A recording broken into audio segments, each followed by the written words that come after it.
Ez diren gauzak. Litezkeen gauzarik ederrenak ez dira. Zer esan zentzuzkoenak esate baterako, esateke daude. Herrialde gehienak, herrialde ezezagunak dira. Ez den zenbat gauza, ez den zenbat jende den munduan. Ez den herrialdean sortu ginen eta geu ere, esan gabe konprenitzen da, ez garena garela. Dena gabezia, dena beharra, dena bitartea, dena utxaldia, dena aldartea, dena lekutasuna. Dena pentsatzeko, sentitzeko, esateko gaude. Eta egiteko gehienak egiteke ditugu.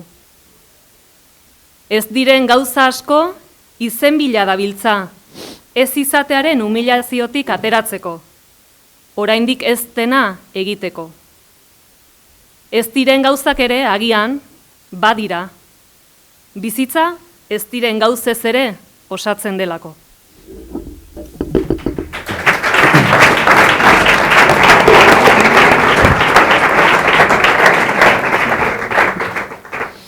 Arratsaldeon denoi eta eskerrik asko gaurko saiora etortzeagatik. Egia esan, kariño eta mimo handienarekin prestatu dugu gaurko saioa. Bueno, Joseba, erabat arrunta beharko lukeena, ez? Idazle batekin solasean aritzea, urtetan ezinezkoa egin zaigu Joseba Sarrionandiaren kasuan, eta pilatu zaizkigu galderak, gogoetak, berarekin partekatu nahiko genituzkenak, zurekin, Joseba. Gaur saiatuko gara urtegi hori zabaltzen eta urari bide ematen elkarrekin. 1555 literatur ekimenak sustatuta, hasi ginen taldetxo bat gaurko saioa prestatzen. Egia esan, luxu bat eta plazer bat izan da hori, hemen gauden askoren artean osatzea, aukera eman digulako elkarrekin, Joseba Sarrionandiaren obraz eta berak ekarri dizkigun gai, auzi eta galderez kolektiboki aritzeko eta inkluso bere lanari begiratzeko dauden ertzak, ze askotarikoak diren ere jabetzeko. Baina, prozesu guzti hontan kezka bat ere bagenuen, Joseba, nola kabitu zure obra arratsalde bateko saioan, ez?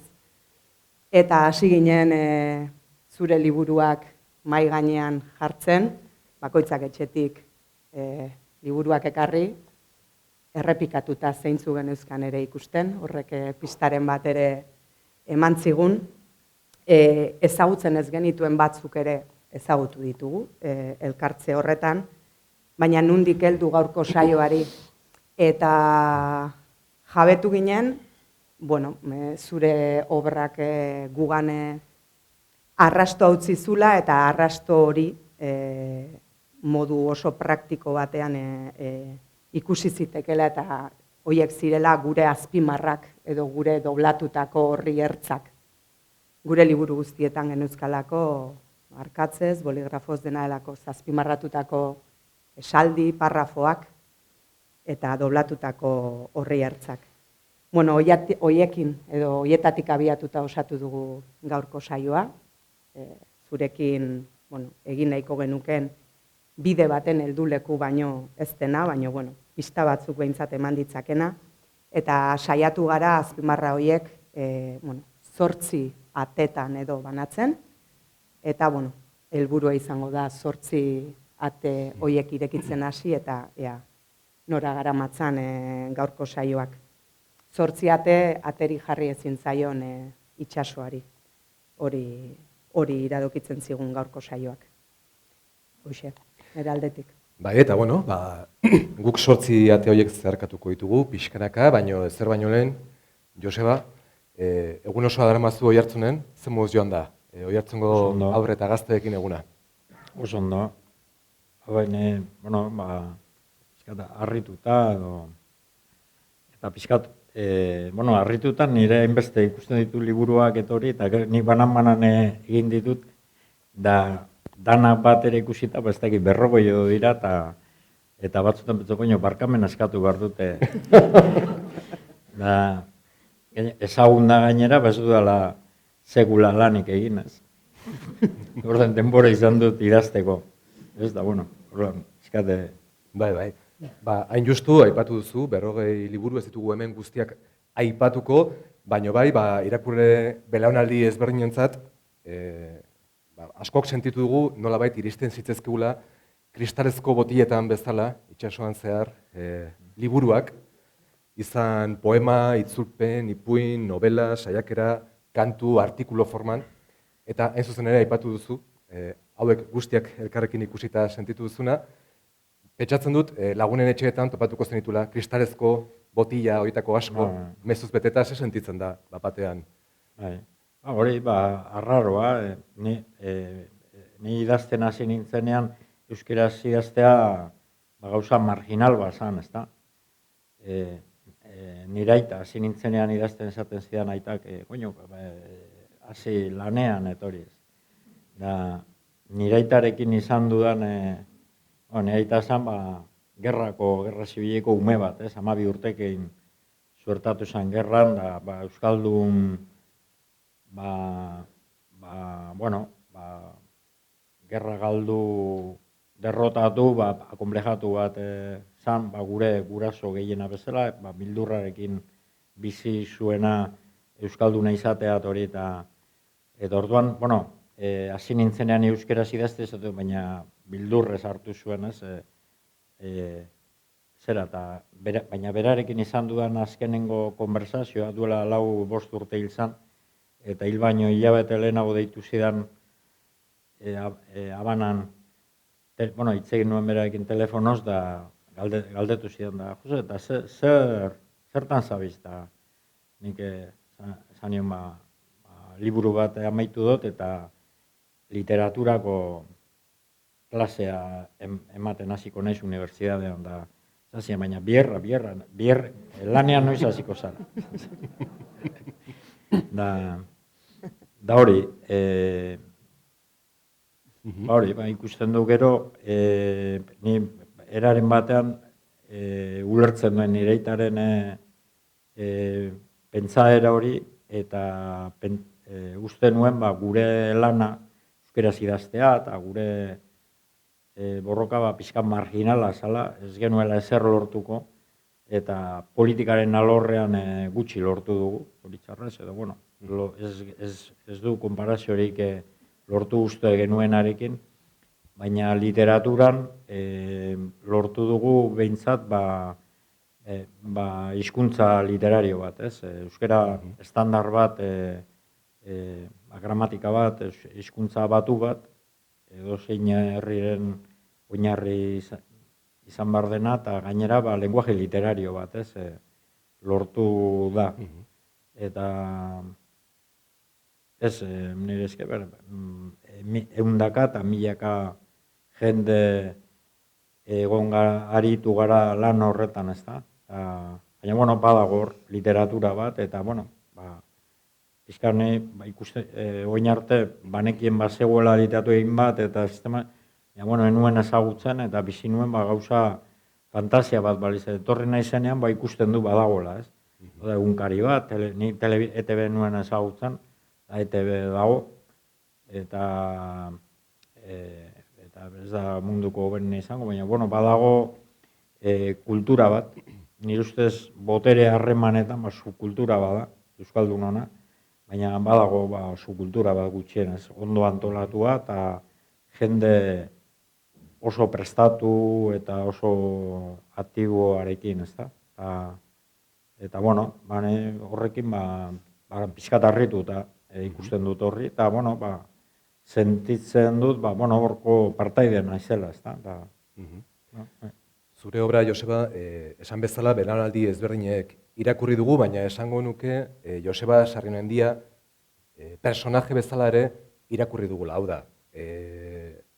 Modu arrazoiez literarioengatik, modu oso literarioan ihes egin zuen pertsona bat izan da guretzat Joseba Sarrionandia, eta segurazki liburuak irakurri ahala, gutako bakoitzak Joseba Sarrionandia bat imaginatuko zuen, baina Sarrionandiak nola imaginatu gaitugu?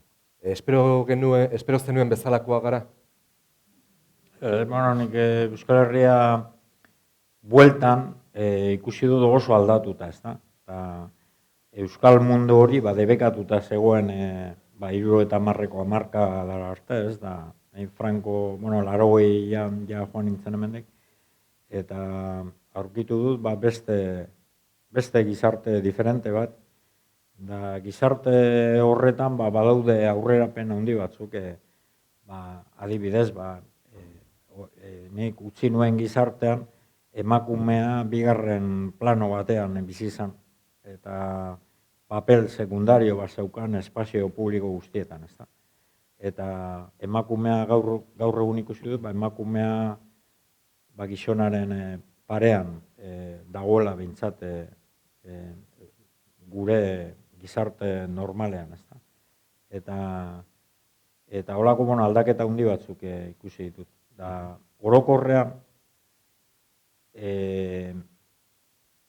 nire ustez, nire impresioa, nire egon naiz pixka bat makinariatik eta hemengo kulturatik eta kanpora. Eta nire impresioa hona etortzean da Euskal Herriko gizartea eta Europa guztiko gizarteak funtzionatzen duela makinaria handi bat bezala, ezta? Eta pentsatzen jarri eskero, nik edozein galdetzen badio, zer egingo duen datorren urrengo asteko ostegunean goizeko 10etan gehien badakiten nun egongo diren da zer egongo diren egiten.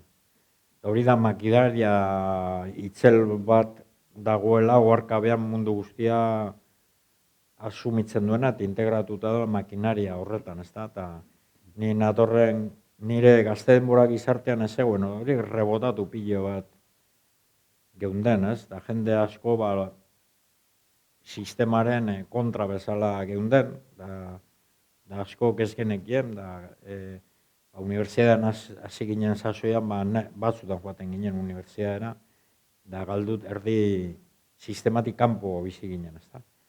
Eta droga ere horrela sartu zen, droga lotuak jentea bere sistematik kanpo bizi zen, da gaztediaren igual 20 edo 30 sisteman ez zegoen integratuta. Orain ikusten dut, makinaria horretan, eta ez dakit zelan definitu makinaria, progresoa, ez dakit berdin da, baina bizimodu kotidiano antolatuaren makinaria hori, baina formazio sozioekonomiko handi bada, mundu guztia dago integratuta. Ez dut gazte bat ezautu, kanpoan gure sasoian erdiak ez ginen integratzen. Ikusi du gizarte bat oso antolatua, oso integratua sisteman, eta sistemaren kontrako jendeare integratuta sisteman, ez? Orduan, gero azten bagara sakuntzen gai horretan, gauza oso komplejoa da, ez da? Ondo erantzuteko gainetik, hori impresio hori. Eskerrik asko. Ondo baderitzuzue, hasi ingo gara, ateak zabaltzen, eta saiatuko gara, literatura ibilbideari loturiko 8 ate hauek bisitatzen, eta ondoren, seguru galdera pilo bat izango dituzula, eta saiatuko gara, tarte horri harik eta denbora gehien ematen, baina, besterik gabe, ekingo diogu. Lehenengo atea, poesiarena.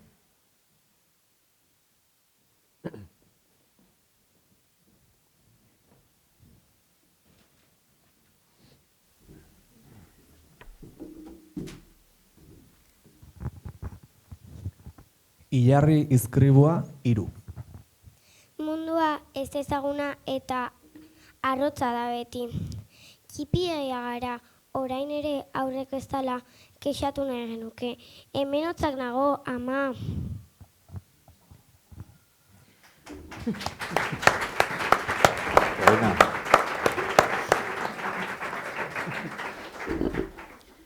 Proposamen poetikoa. Ia denoi eman digute sariren bat, lausengu eta guzti. Denok dugu gure latifundioa eta minifundioa egunkarietan. Oroimin belak hazi eta mintzaira kaskabelak jo ditugu. Eta orain, lore jokoen ondoren, zer iruditzen zaizue, poesia egiten hasten bagara?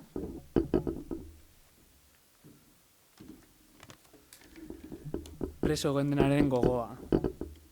Preso egondenaren gogoa kartzelara itzultzen da beti. Kalean, juie, fiskal eta abokatuekin gurutzatzen da.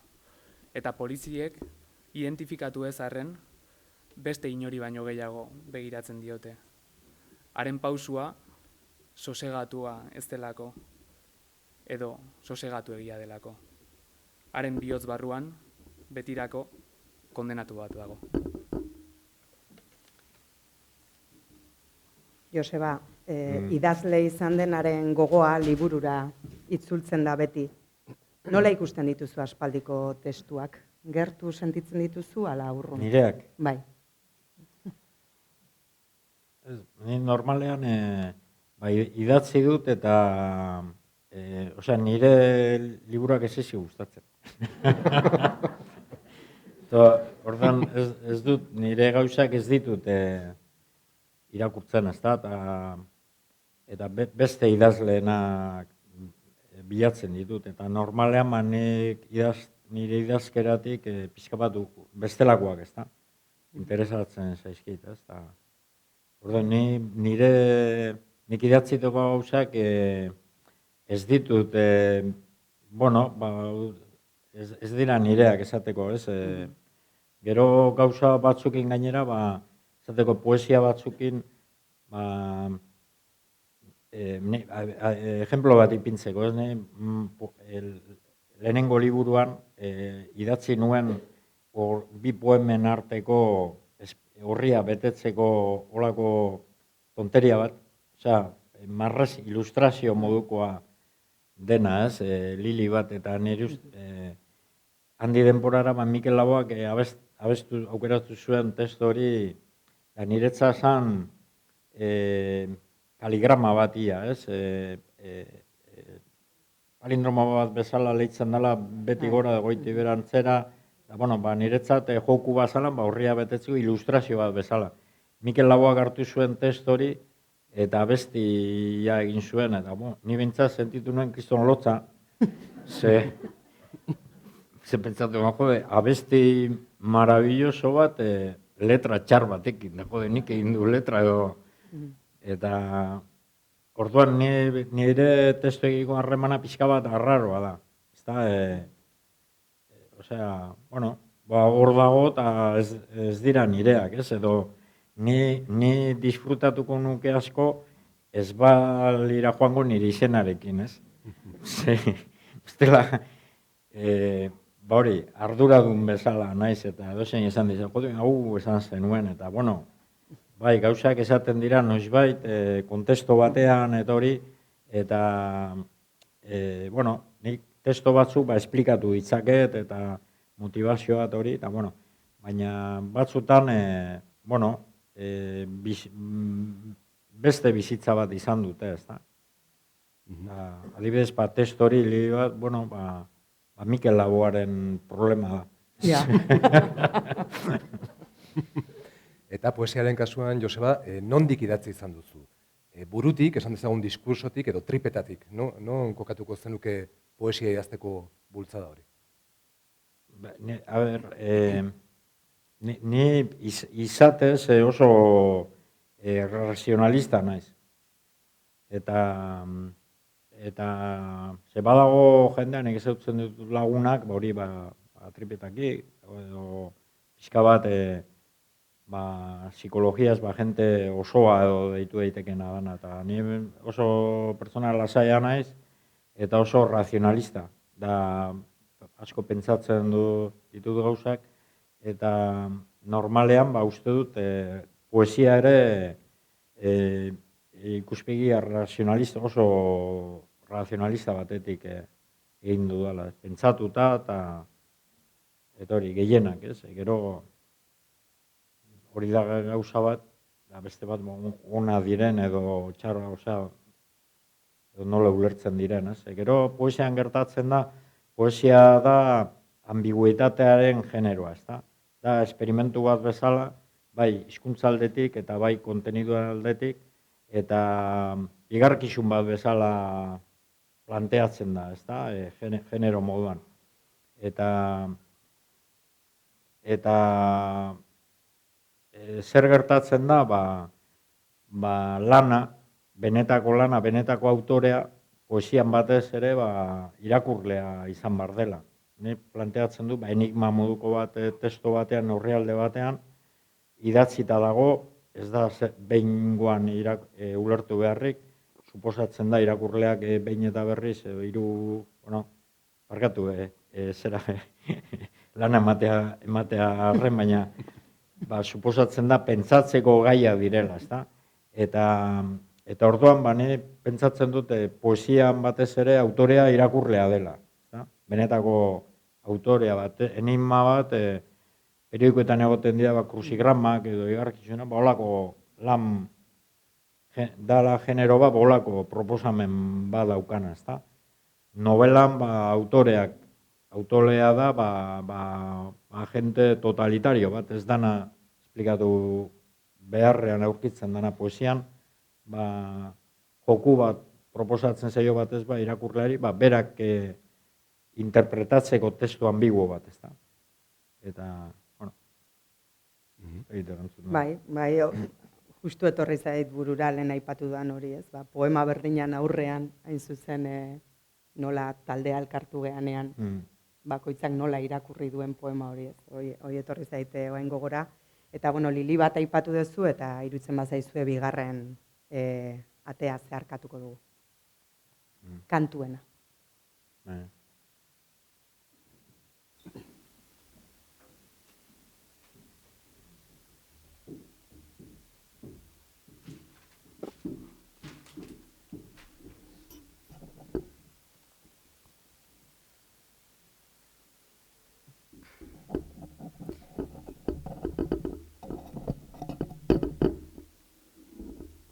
Poema bat aukeratu behar banu, Musée de Beaux-Arts deitzen den hau hemen poema hori aukeratuko nuke. Peter Bruegelen Ikaroren erorketa komentatzen duena. Non Ikaro, irudi txiki ia ikusezina baizik, ez den uretara erortzen. Sufrimenduari buruz, maisu zaharrek arrazoia zuten, dio hau denek. Beste guztiak jaten, edo leioa zabaltzen, edo paseo aspergarrian ari diren artean gertatzen da. Dena apartatzen da, dena pasatzen eta aldentzen da lasai, oharkabean bezala desastrearen lekutik. Inoren biziminak ez du beste ia inor jotzen. Besteen zauria, etzaio ia inori ardura.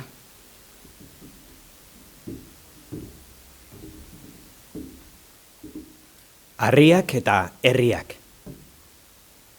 Munduan bada bazter bat, ez genuen guk sortu orduko hautatu.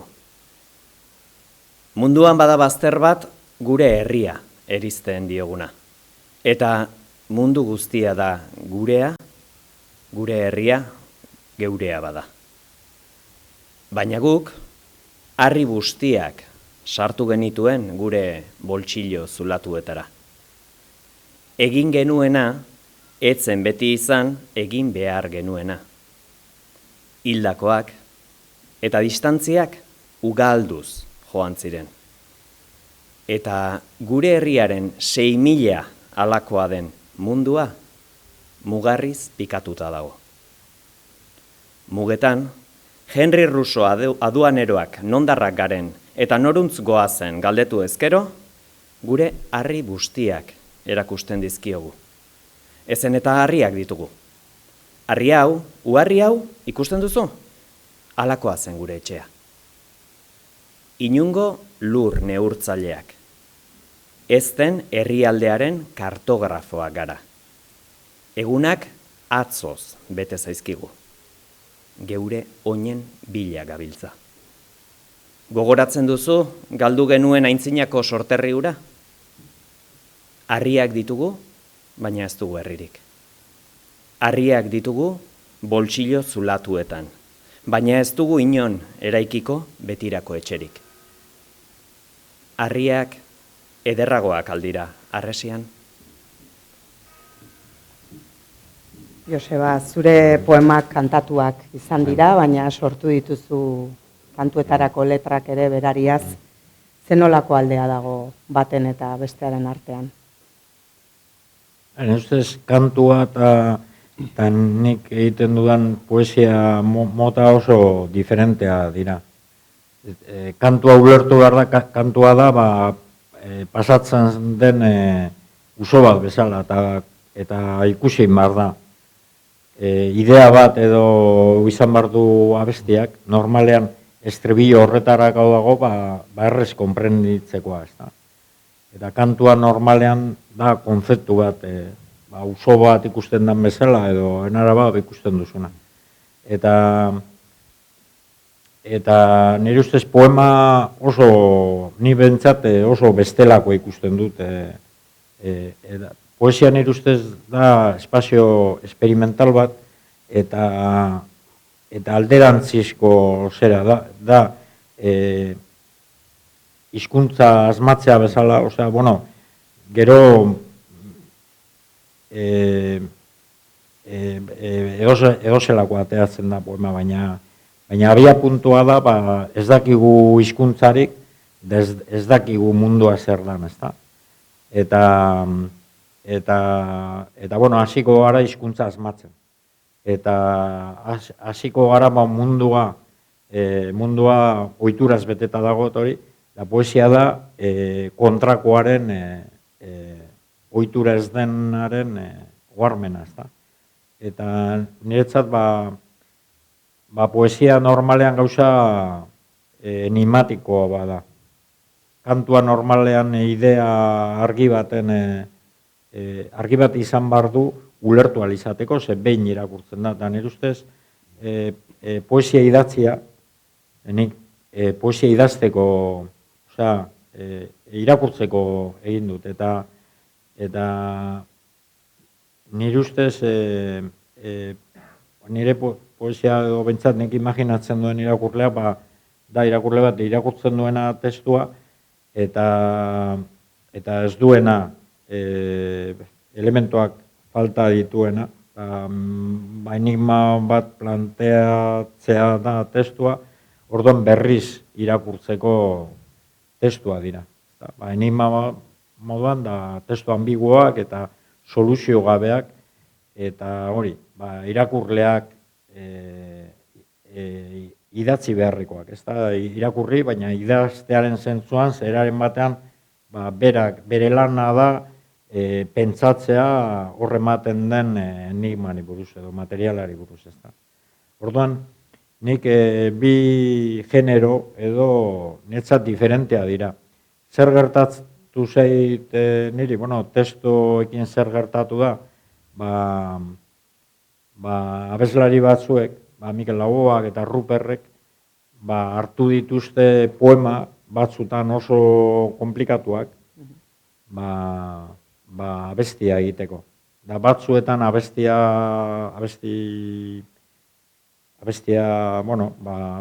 ona suertatu da, beste batzuetan iluna, ez da. Iluntasurin normala da, ze berez testo horiek irakurtzeko dira. Eta berri irakurtzeko, eta holan beste zerbait. Nebo zuek ero, ez da egita kanta partikular bati baitzegin igual kanta konkreto bat esplikatzeko, eta zer, igual ez den ulertzen lehenengoan, da zer esan egin, seguro izango dula jendiak horre, patriketan gordea olako. Ez da egiten, ejemplo bezala, besti konkreto bat esplikatzea esan nahia, eta hori, ez da egiten. Hurrengo atea zabalduko dugu. Hirugarren atea narrazioa, eleberria.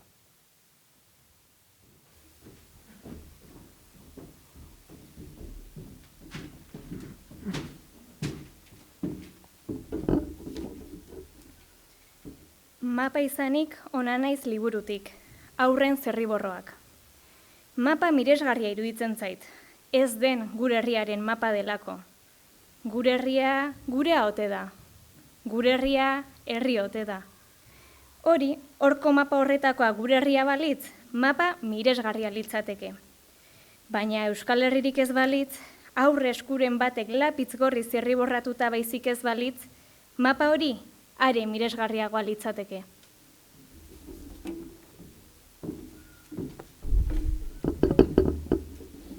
Narrazioak liburutik, itzalarekin solasa. Gertatu diren gauzak kazetetan azaltzen dituk segituan, erantzun zuen idazleak. Gainera, errealitatea bizi egiten denez, ez dut hainbeste kontatu beharrik. Orduan, errealitatea azaldu nahi ez baduk, zer nahi dukik, galdetu zuen itzalak. Edertasuna aurkitzea, ala? Edertasuna ez duk aurkitzen, erantzun zuen idazleak. Orduan, egia, errime entzuntzen hitza. Ez, maiuskulazko egiarik etzagok, esan zuen idazleak. Ene asmoak onantzagokoak dituk. Halako egoera batzuen lekukotasuna ematea, misterio eta posibilitateen eremuetara sartzea. Euskal lengoaia urri hau adierazpide egitea. Gauzen, ñabardura poetiko ezkutuak azaltzen entxeatzea. Eta horrelakoak.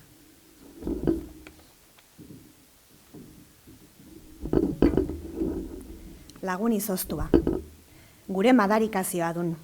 Gure madarikazioa, esan du. Eta aspalditik gogoan izan eta azkenerako botatzeko aukera duenaren moduan jarraitu du. Ulisesen madarikazioa dun, hemen bizigaitun, eta ara itzultzea dinago beti gogoan. Baina zenbat eta geroago, orduan eta zailagoa dun lekua buztea beste hartara joateko. Eta itzuliz gero ere gainera, ez gaitun gure gogoko sorterrira helduko, baizik eta beste ia ez ezagun batera.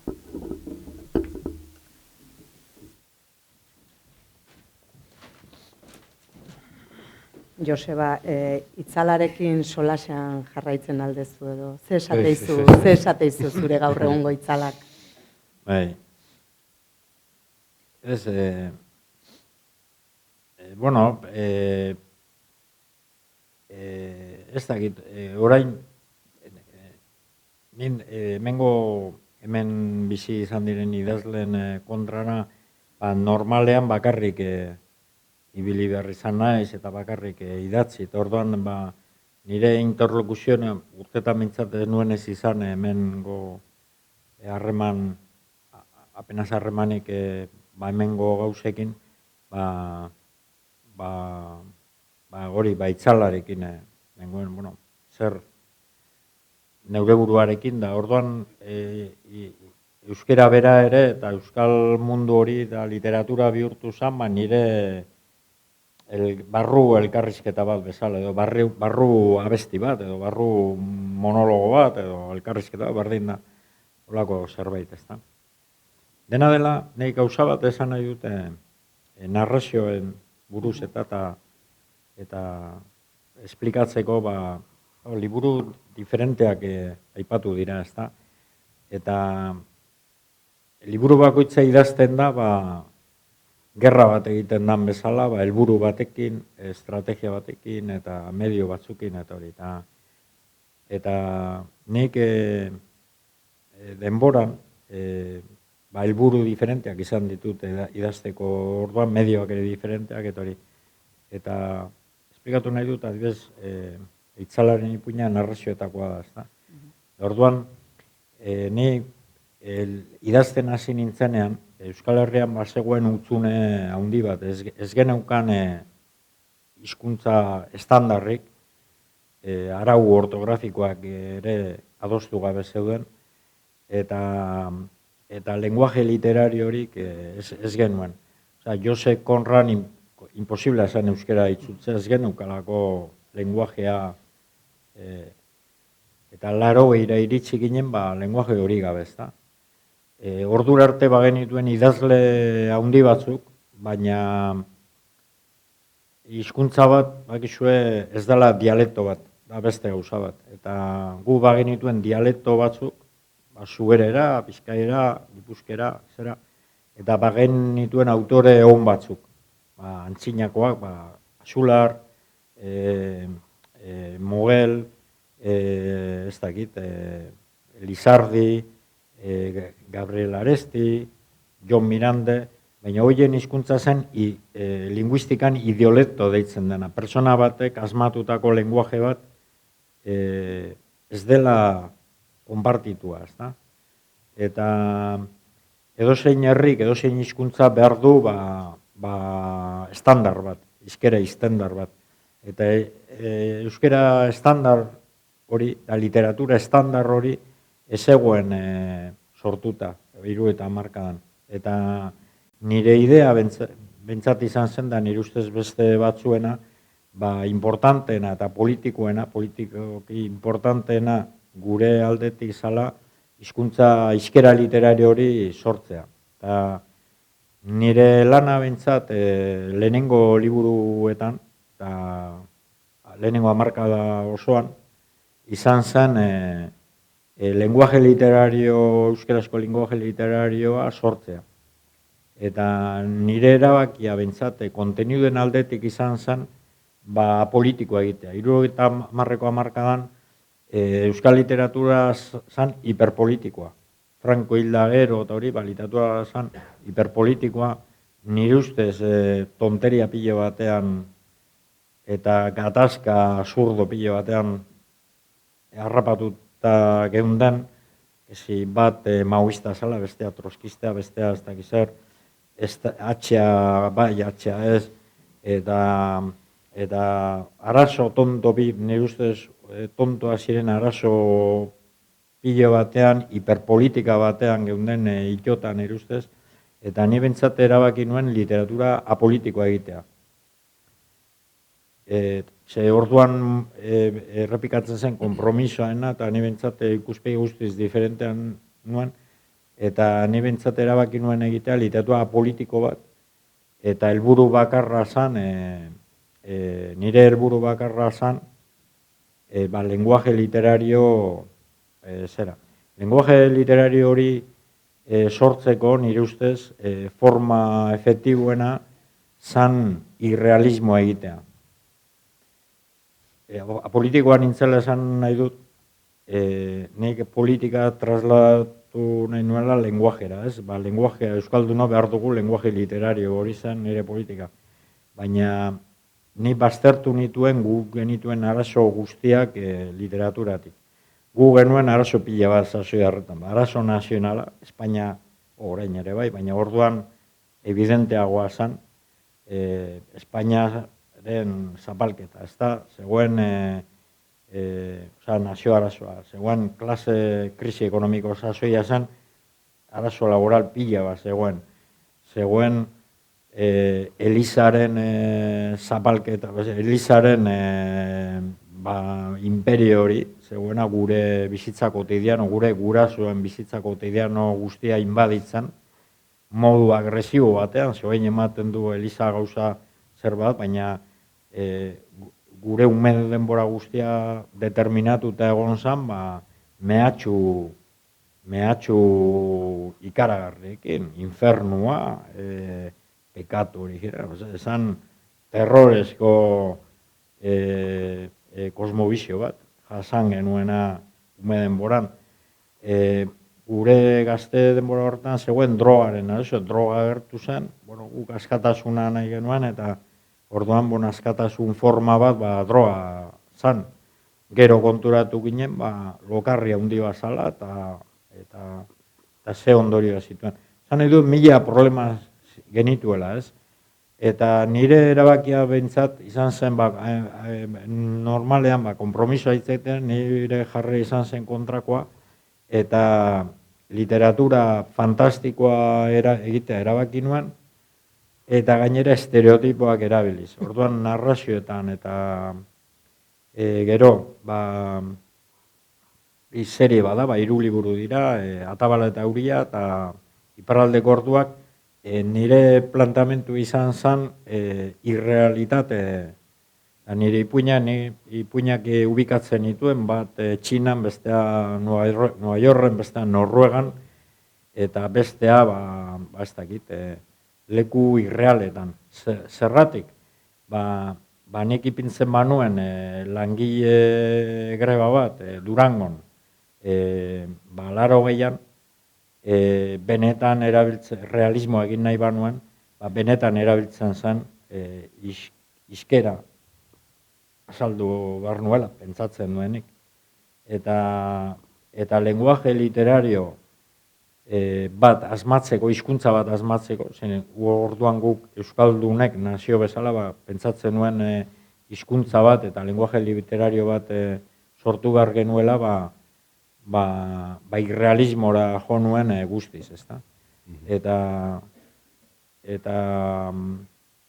hori, nire urte horietako, liburu horietako plantamentoa zan guztiz irrealitatetik, horrez dago nazio arazorik, ez dago emakumeen arazorik, ez dago zera daude personaje estereotipatu batzuk, estereotipoak erabiltzen ditute situazioak narrazioa errezagoa izateko irakurtzeko, eta hori, orduan lenguaje asmamena dago.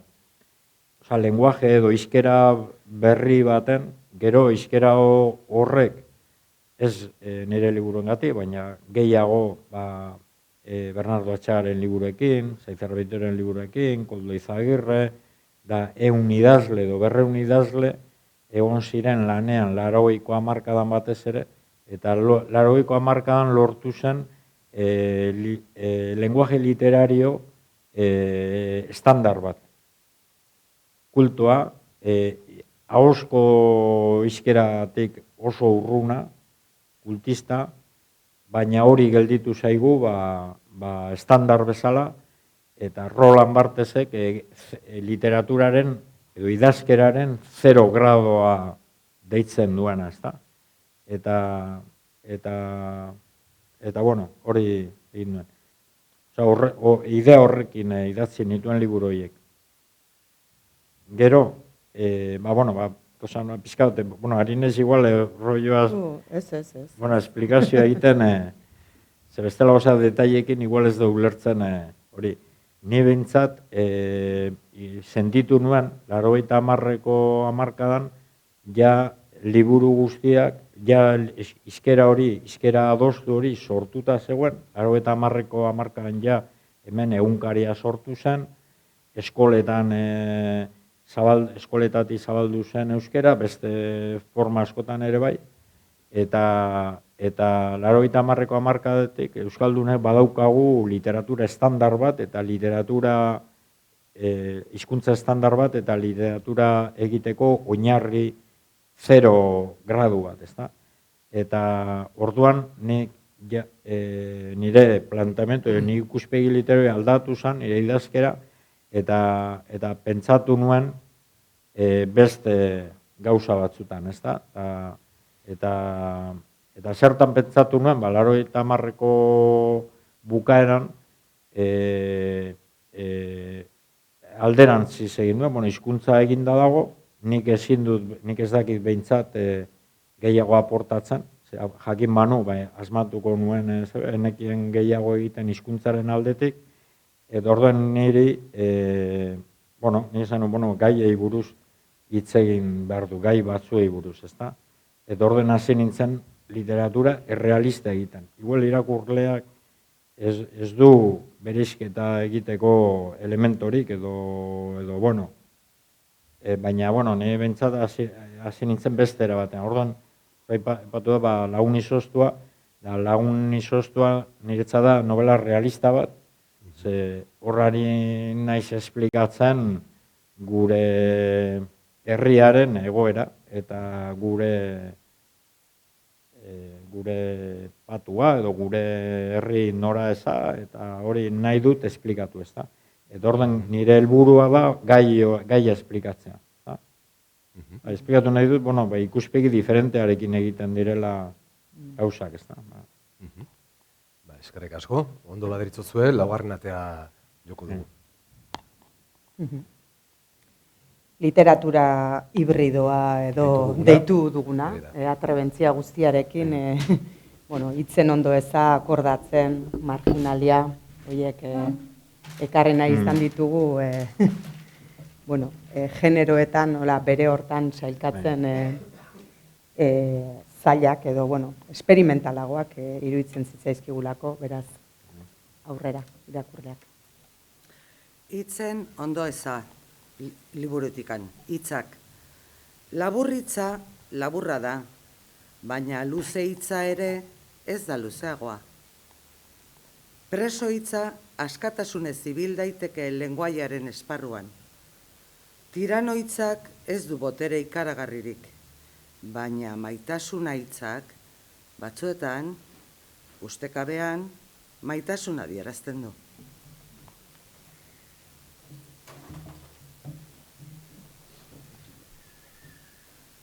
Akordatzen. Gertatu ez direnak ere gogoratu nahi izaten ditut batzuetan. Baina begiak itxi eta ez ditut ondo ikusten. Oroimena garela akordatzen naiz. Oroimena ala ia ezerrez.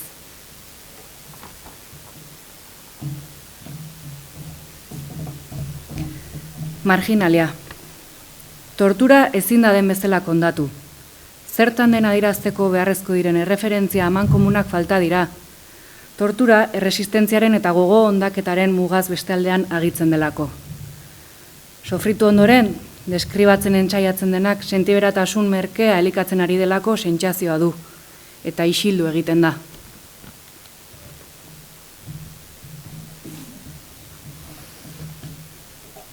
Akordatzen. Etxea eraikitzen hasi ginela, akordatzen naiz. Denontzako etxea eraiki behar genuela eta hasi ginen oinarriak eta adreiluak jartzen. Eta horretan lan egin dugu 3, 10, 20 urtez. Eta horma sendua, haundila, luzea eraiki dugu. Obrak ez digu odei ertza ikusten uzten. Eta ez dela etxea, harrisila dela esaten dute batzuek. Eta egia da, harrisila ematen duela. Ez dakit zergatik jarraitzen dugun harrisila eraikitzen. Etxea eraiki nahi bagenuen.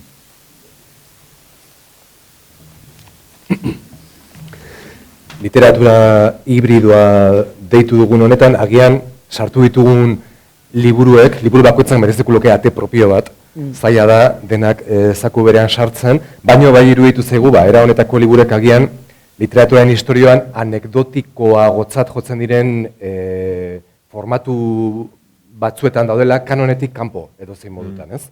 Sakontasunetik badute, baina baita ere jolasetik eta humoretik, ironiatik, batek ere esango luke agian poesiaren hildotik formatu esperimentalagoak izan daitezkela. Zuretzat zer izan dira era honetako liburuak eta lanak? Bakoitza hori diferentea izan da, ez da? Akordatzen adibidezan da memoria nehaman urrun, ez dut urrun urte pilo bat, eta memoria gauza hori oso denborarekin galtzen duzu, oroimina deitzen den hori, nostalgia hori galtzen duzu, eta oroitzapenak ikusten dira, ni bentsat nituen oso fotografikoak edo bideoan oso markatuak eta oso fuertea, baina oso konkretuak, ez da. Eta pentsatu nuen biltzea, badago precedente ezagun batzu daude, idazle amerikanoak egin zuen asmatu zuen formula hori, ni gogoratzen dut formula, gero frantzes batek, idazle frantzes batek egin zuen hori, testo famatu bat forma horretan, liburu famatu bat forma horretan, da, nik entzai, proba egin duen, forma horretan, forma hori ematen, oroitzapen soltei, ez da. Eta hitzen ondo eza, adibidez? Hitzen ondo eza da beste reflexio mota bat, ez da. Ni 70ko hamarkadan batez ere Euskal Herriareko komunikazioa hartzen nuenean, ikusten nuen gauzak aldatuta zeudela, ez da. Eta gure belaunaldiak gu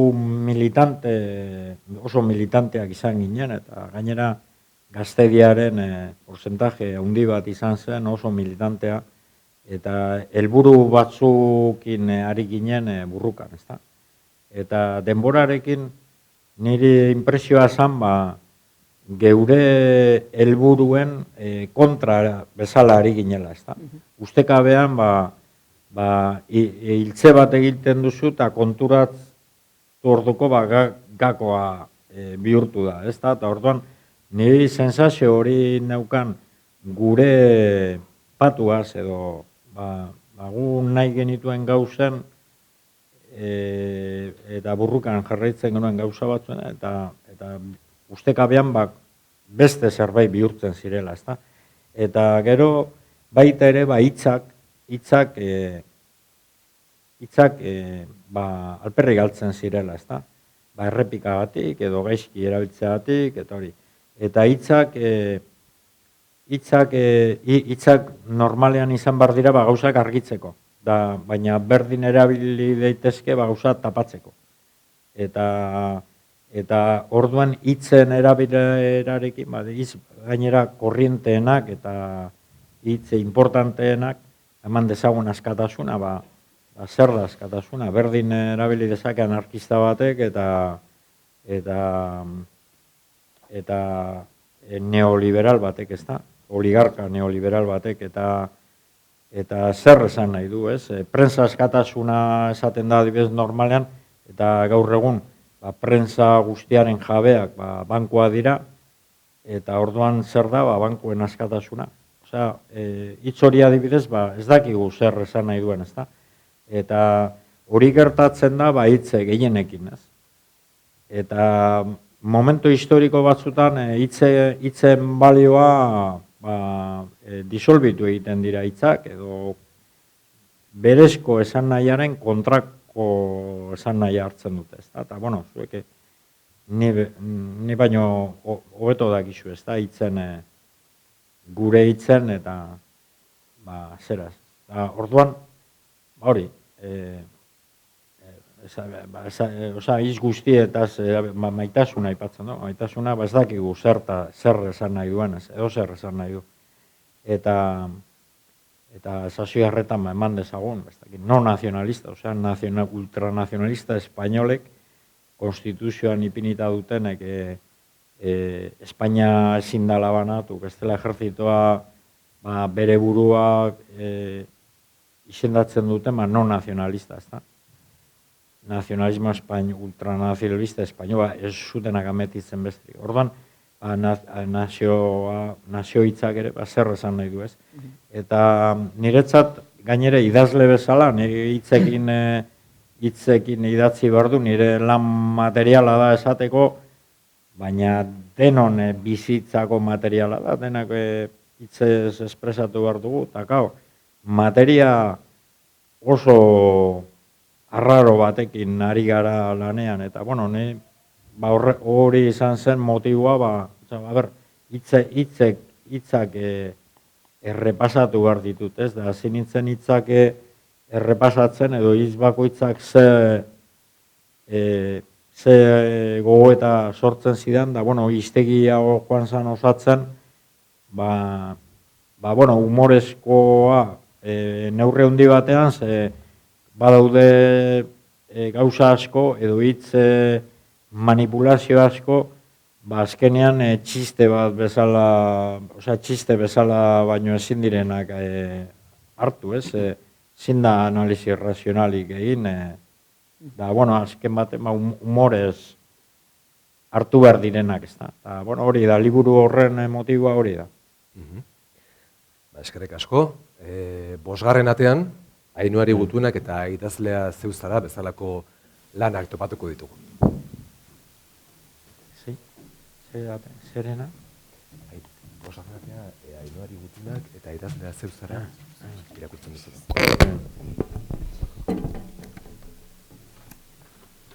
Idazlea zara irakurtzen duzulako liburutik. Eskola. Ikasten duguneko lekua da eskola. Edozein leku esan daiteke. Hala nola, etxea, kalea, mendia, itsasoa, parkea, zinema aretoa eta behar bada, eskola.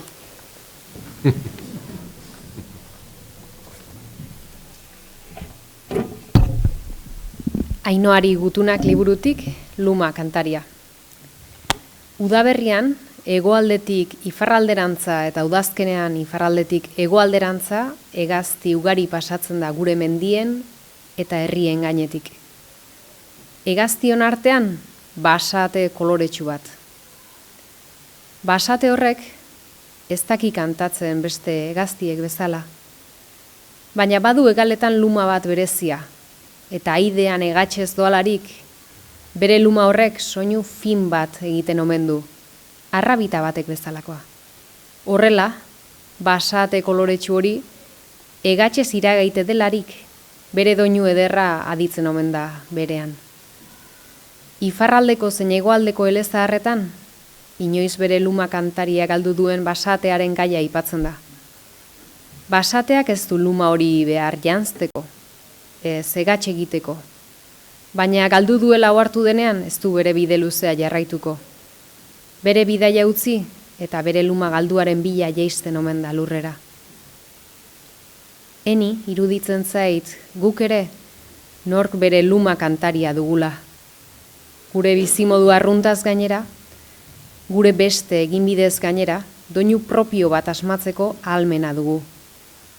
Baina batzutan galdu egiten dugu luma hori, ahalmen edo alegrantzia hori.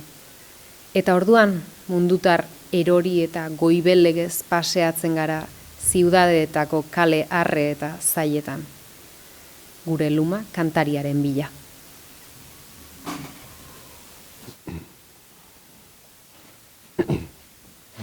Joseba, egun hauetan zure ibilbidea errepasatzen eginala, genero ezberdinetako lanetan topatu dugu, garai ezberdinetan aurren begiradaren aldarri bat. Ainhoa izenak kasu zuzenean garamatza Ainhoaren gutunak lan ederrera, baina presente dago baita ere Habanako gaukarietan. Zer da gaur egun zuretzat aurren begirada? Zertan dugu beharrezko?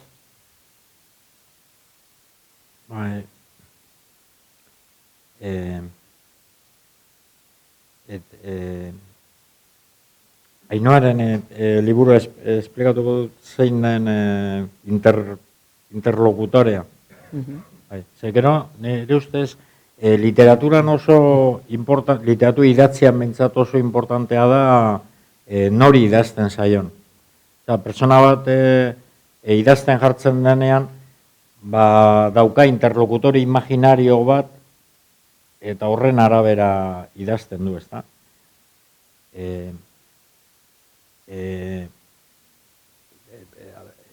Esplikatu nahi dut, esate baterako nahi, Moroen liburu idatzi nuen, Euskal Herriko intelektual, politizatu bati begira, ezta? Eskatu zidatenean itzulpena, espainolera, itzuli zuten, baina esaten nuen, ez da hori, interlokutorea liburu erderaz denean, nire interlokutore imaginarioa da, intelektual espainol bat, zera, da nik ikuspegi, pentsamentu kritiko balantzeko orduan, da politika hitz egiteko undean, gauza batzuk esan bar dizkiot Euskaldun prototipo hori edo imaginario horri, da espainol bati beste batzuk esan bar dizkiot. Beste gauza batzuk demostratu bar dizkiot, eta esan bar dizkiot, eta sugeritut hori. Eta, itzulpenak ez zuen balio, eta intelektual espainolarentzat idatzi kendu nituen arte batzuk, eta 200 orrialde gehiago idatzi behar izan nuen, ezta? Eta ez da zigor bat, Euskaldunarentzat zigorra zen, 800 orrialde ziren, eta ez da espainolarentzat zigorra handiagoa nahi nuela 1000 pagina, ez? Baizik eta gauza diferenteak behar ziren esplikatu, ezta? Adibidez, nik espainolak ezautu ditut, ola intelektual espainolak etori, espainol normal bat joaten da Perura, eta egoten da peruano batekin, eta peruano monolingue batekin egoten da, espainol batekin, eta gero peruano, ketxua dakien peruano batekin, da pentsatzen du peruano monolingua inteligenteagoa dela bi hizkuntza dakiena baino, ez? Espainol batek pentsatzen du katalan bat baino jakintsuagoa dela hizkuntza bakarra dakielako, ezta? Eta supremazismo absurdo bada, eta hizkuntza bakoitzak mundu bat zabaltzen du, eta bi hizkuntza dominatzen dituen pertsona bate, bi mundu ezautzen ditu, hiru hizkuntza dakizkiena, hiru mundu ezautu ditzak, ezta? Eta adibidez hizkuntzaren kontuan hori, ezta? Hizkuntzen orduan nik adibidez hizkuntzaren garrantzi hori eta hizkuntzaren gai hori landu behar nuen askozaz gehiago interlokutore espainol bat. Esan nahi dut, edozein liburu daukale irakurle imaginario bat. Gero irakurri dezake beste erabateko pertsona bate, baina eukin behar dau lenguajea koherentzia bat izateko, eta hori interlokutore imaginario bat, ez? Eta liburu bat azken baten gero ez da monologoa, baizik eta da monologoa irakurleak osatu behar duena, eta hor badago elkarrizketa moduko bat implizitoa, ez da? Eta hor, bueno, hau esplikatu nahi dizuet Ainoarena. Ainoarena esplikatzeko, ez? Eta Ainoaren kasuan ere gertatu zitzaidan hemen egon nintzen denbora martutenetik irten da gero ginen etxe batean eta ume txiki bat zegoen urte bete baino gutxiago zeukana, ezta? Eta geuk etxean erakutsi genion ibiltzen, oinez ibiltzen eta gero egon nintzen beste etxeetan gehienetan ume bat zegoen, 4 urtekoa, 7 urtekoa, eta urtekoa, eta ni ume horiekiko zer berezi bat sentitzen nuen, ez? Lehenengo umearekiko adibidez, arrisku egoera horretan, niri itzelesko beldurra ematen zidan, harrapatzen bagintuzten ume txiki hori eta tensio hori ni bentsat sentitzen nuen beldur hori, ez, batez be umearekiko. Eta orduan emozio arraro bat joan zitzaidan pilatzen umeekiko, eta gainera utzi eta gero ez genuen berriz ikusten, eta beste ume bat, eta gero beste ume bat, eta ni kate horretatik atean nintzenean handik urte batzutara, pentsatu nuen urte batikoak eukingo ditu 3 urte, 4 urte, eta sentitu nuen behar hori ume horiei mundua zer den esplikatzeko, ez? Ikasiko zuten ni baino hobeto bestela ere, baina bueno, sentitu nuen zer hori, eta batzu lehenengoa adibidez, ezekien hitz egiten, baina handik 4 urteetara jakingo zuen, eta niretzat interlokutore ambiguo, baina konkreto bazan, ume euskalduna ziren,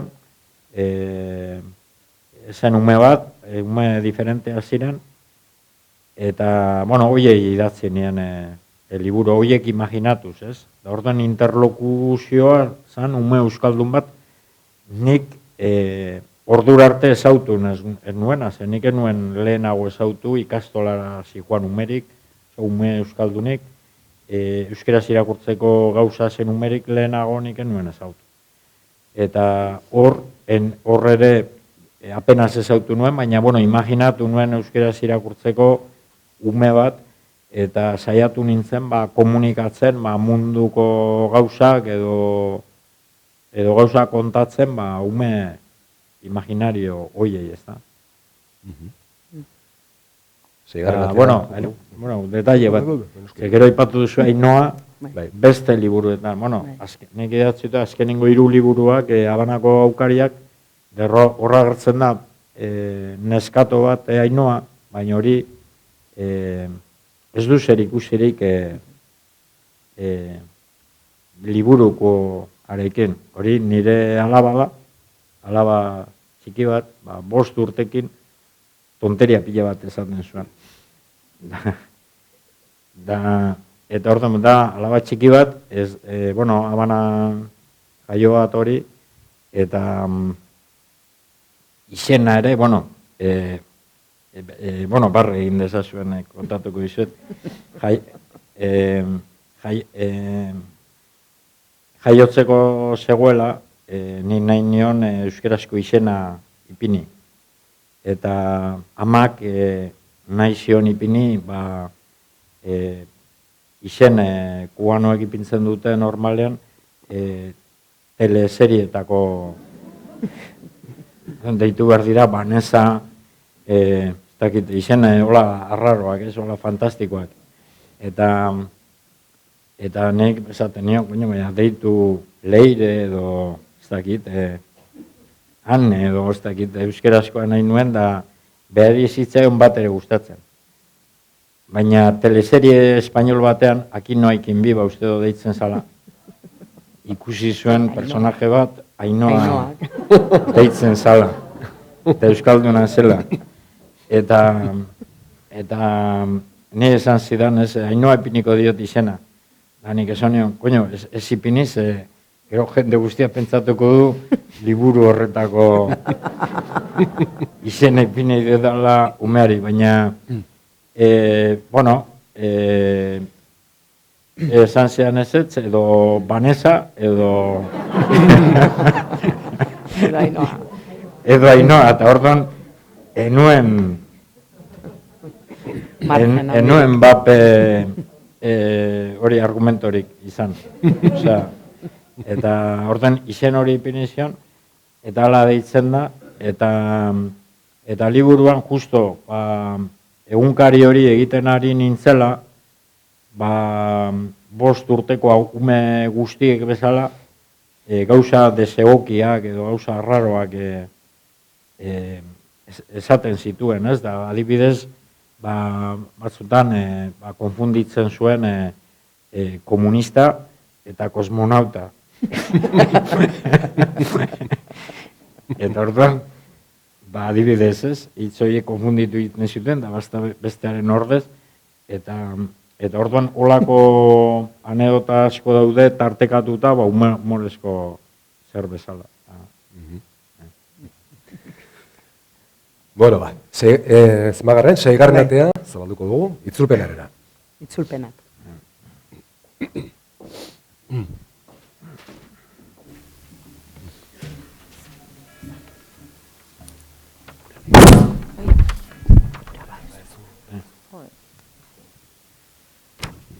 Inor ez da irla. Inor ez da irla, inor ere ez da bere baitan osoa. Pertsona bakoitza kontinente zatia da, lurraren partea. Itsasoak lur puska bat erauziz gero, Europa osoa geratzen da gutiturik. Arkaitza handi bat edo zure lagunaren etxea edo zeure etxea galdu balitz bezala. Edozein pertsonaren heriotzak gutitzen hau gizadiari loturik nagoelako. Eta beraz, ez ezazu sekula galdetu kanpaiak norengatik ari diren jotzen. Kanpaiek zuregatik jotzen dute.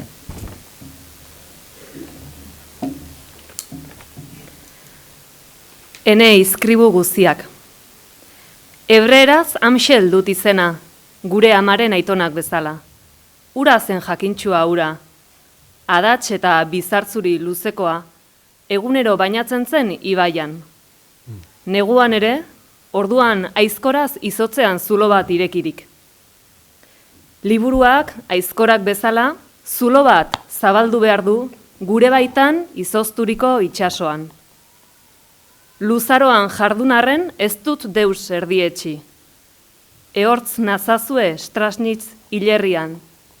Ezerezta itzazue ene izkribu guziak. Joseba Sarrionandia idazlearen ibilbidea, bere irakurketen arabera aztertu beharko bagenu, zenolako biografia literarioa aterako litzaiguke? Zure irakurketak. Zer, irakurri duzun zenolako biografia aterako litzaiguke? Bueno, Asko. Bai. Hoi seguru, la kartografiatxo bat. Bai, lehen esan zuen, lanik ez dut sekula egin, da orduan. Aztia izan dut irakurtzeko. Bai, asko, umetan behartuta eskolan edo hori, literatura frankista esateko ez, da gero gure gazte denboran zabaldu zen leherketa bat bezala izan zen, ez da, askatasun leherketa bat bezala, literatura edonungoa hasi zen zabaltzen, batez be 76an, 77tik aurrera. Eta, bueno, asko irakurri nuen literatura gallegoa, autore konkretuak aipatuko dizkizuet. Bueno, esaten du gauza generikoak, abstraktoak jeisteko, ez? Nire ustez, Europako idazle importantenetako bat eta uberenetako bat ez ezaguna da. Gallego bada, Jose Luis Méndez Ferrín deitzen dana. Zagite ezagutzen duzuen. Gure ez duzu ezagutzen, ze Espainian berak ez oso iraultzailea, independentista izan da, eta Espainiako esparruan oso baztertuta egon da, eta nire ustez da idazle oso ona. Jose Luis Méndez Ferrín. Haude liburu batzuk itzulita Rayanos adibidez, eta bueno. Eta bueno, baina eske asko larre, azten manaiz aipatzen jendea, da euskal literaturan, gure euskal munduan gure aurrekoa guk izan genituen aurrekari oso on batzuk, nire ustez oraindik literatura, euskal literaturetik ez genuenean sistema literario, ez da gizelan deitzen den hori sortu zen 80ko hamarkadan, ez? Baina aurretik izan genituen idazle bakarti solte, baina oso on batzu, Gabriel Aresti, Jon Miranderen nire ustez oso idazle ona izan zen, poesian batez ere, baina aurbezeotaka novela ere bai, eta gero ukin dugu euskeraz literatura gure belaunaldian nire ustez lortu du, eta batez ere Bernardo Atxagari esker, Zeizar Vitoria esker, Koldo Izagirre, Andu Lertxundi, jende pilo bat, Jon Alonso, ez dakite, idazle pilo bat izan da gure belaunaldian, izango ginen idazten 100 edo 200, ez dakit zenba jente pilo bat, eta lortu du, nire ustez lortu dugu zerbait, euskaldunek normalean erdi naufrago, herri bezala erdi naufrago, eta ez dugu ezer, gauza askotan frakasatu dugu, ez da, bintzat, literatura hizkuntza batu bat sortzea lortu dugu, eta ez da triunfalismo hondirik hartu behar, ze herri guztiek 16. mendean egin zuten hori, ez da. 16 eta 17. mendean, ez, eta atzeratuak eta lentoak 19. mendean txekoek eta eslovakoek, eta hori, eta euskaldunek euskera batu ortografian ados jartzea lortu genuen 1980an, ez da, ja hilzorian, ja hilda gero ia. Eta orduan, gure belaunaldia lortu zuen hori, hizkuntza kulto hori osatzea, ez da? Eta nire ustez, ez dakit igual pasatzen ez, baina esplikatu dezakete idea. Bai. Gero bestela bueltatuko geha. Bai, bestela esaten du, lortu genen hizkuntza bat, eta, baina ez da ideia osatzeko, ez da? Nire ustez, literatura batez ere da hizkuntza asmatzea, eta lenguaje literarioa asmatzea. Eta Nik gaur egun momentu honetatik begira euskal literaturari sentitzen dut egon ezin bat bezala edo zalantza baz gure belaunaldia bai lortu zuen euskera batua, euskera horrentzako lenguaje bat, lenguaje horre baditu ezaugarri batzuk oso konkretoa, oso kultoa da, oso kultista da, euskera batuan hitz egiteko eskolatua izan behar duzu, oso eskolatua, oso kultua, literatura era batean esateko, igual ez da hitz egokia, baina da literatura burges bat, kultista esateko, edo, bueno, esplikatu beharko litzateko beto, baina da eredu bat horre zera, oso urrun dagoena dialekto, ahozko iskeratik. Ez hainbeste behar bada Gipuzkoan, baina oso urrun dagoena ahozko iskeratik Bizkaian, eta Bizkaian 1,5 milioi hiztun dago, eta oso urrun dago ahozko iskeratik iparraldean ere. Eta hori lortu dugu, baina nire ustez hori da euskal literaturan 0 grado bat, bezala Roland Barthesek esaten zuen, hizkuntza eta estiloak eta analizatzen zuenean, badagoela literaturan, literatura estandar bat edo, 0 grado deitzen duena, abia puntua, oinarria hizkuntza batena, ezta? Da guk lortu dugu, azkenengo 40 urtetan, 0 grado hori, homologablea gaur egun Balzac, edo Jose Conrad, edo Joyce ere itzultzen da euskerara ondo, eta euskera itzulgarria da beste hizkuntzetara, baina nire ustez galdu ditugu gauza importante batzuk. Galdu dugu gure 1000 edo ez dakit zenbat urteko hizkuntzaren soinua. Nire aitit amamek ez daukate bat ere zer ikusirik nik esaten, nire aitit amamek ni baino askoaz hobeto hitz egiten zuten. Baina euren hizkuntza ezen modernoa, da zuen balio gizarte modernorako. Orduan guk sortu dugu hizkuntza moderno bat, baina galdu dugu musika bat, edo ez dakit zer den.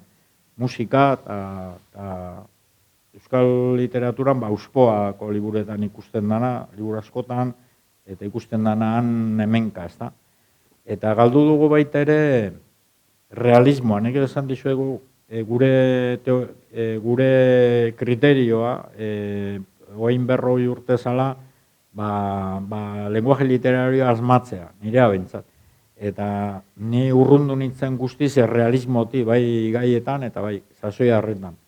Da gero rekuperatu nuen gaien ardura, baina lenguaje irreal batetik. Eta euskerak nire ustez falta ditu registroak. Idazle burges oso kulto baten gauza da gaur egungo euskal literatura, ezta? Eta hizkuntza bate behar ditu registroak, eta literaturaren helburua da registro diferenteak sortzea. Eta baditugu utzune handiak eta kontraesan handiak, esate baterako azken aldian idatzien liburu hobenenetako bat da Minan, da imigrante baten historia zeretik, baina dago euskera eder batean idatzia. Nire ustez badago gaiaren eta formaren aldeko kontraesan arraro bat. Liburu ederra da, baina aldi berean ni behintzat gelditzen naiz, ez liburu horrekiko, baizik eta orokorrean. Denak ezin dugu korrekto idatzi, eta denak unibertsitarioa bagina bezala idatzi. Gizarte batean, nazio batean 1000 registro daude. Eta nire ustez egon diren aleginak beste registro batzuk asmatzeko, baztertu egin dira. Gogoratzen dut adibidez, Anton Lukuk egin zuen liburu bat botoinetan, garaziko benetako hizkera islatzen. Eta kritikatu zen, inork ez zuen irakurri. Eta orduan, nire ustez, badago problema bat. Zan nahi dut, ni pentsatzen dut problema bat daukagula, eta edozein literaturaren historia da barbaroen etorrera. Osea, ez da egite ezautzen duzuen Kabafi zen poema hori, ez da? Erromako senadoa dago, senadoa, imperiala, dena formal, denak listoa dira, denak jende zera, eta aspertuta bizi dira, da orduen barbaroen zain daude, ez da? Eta euren esperantza da, barbaro batzuk etorriko direla, hori pixka bat entretenitu gai. Ez? Gure oso diferentea da, ze minoria bagara, zu kultura bat, botere harremanetan oso baztertuta, azken gure zu kultura bada bizigaren gizartean, eta bildurra ematen digu behin korrezioak, ez da? Orduan denok egin nahi dugu oso korrektua. Baina aldi berean, nik azkenengo denboran ezautu ditudan barbaro bakarrak euskal literaturan dira emakumeak. Batean emakumeak hasi ziren idazten beste gai batzutaz eta beste lenguaje batekin, konkretoki, bestekin Miren Agurmeabe, kristalesko behia, eta orduan derrepentea gu inoiz euskaldun igual izaera holakoa da, ezaigu gustatzen intimidadeak kontatzea. Nik inori ez diot kontatzen ezer niri bizitza. Gauza batzuk kontatu dizkigu. Bai, baina oso gutxi. Bai. Baina esan nahi dut, jarrera hori da, diskrezioarena, eta gainera lehengo izartean behintzat, orain aldatu da hori. Jentea gauza, baina euskal literaturan ez dago konfesiorik. Oain Miren Agurmeabek esan zuen novela horretan, kristalesko begi bat zeukala, eta orduan batematik goera sartzen zanean, begiak endu behar zuela baso batean ipini eta laustea, hori nire belaunaldiko inori ez zitzen buruti pasatuko kontatzea. Eta esan nahi dut, ez dakit konturatzen zareten aldaketa bat suposatzen duela horrek. Emakume pile bat torri da, arazo sexualak adibidez, sexua beti guretzat izan da fantasia bat.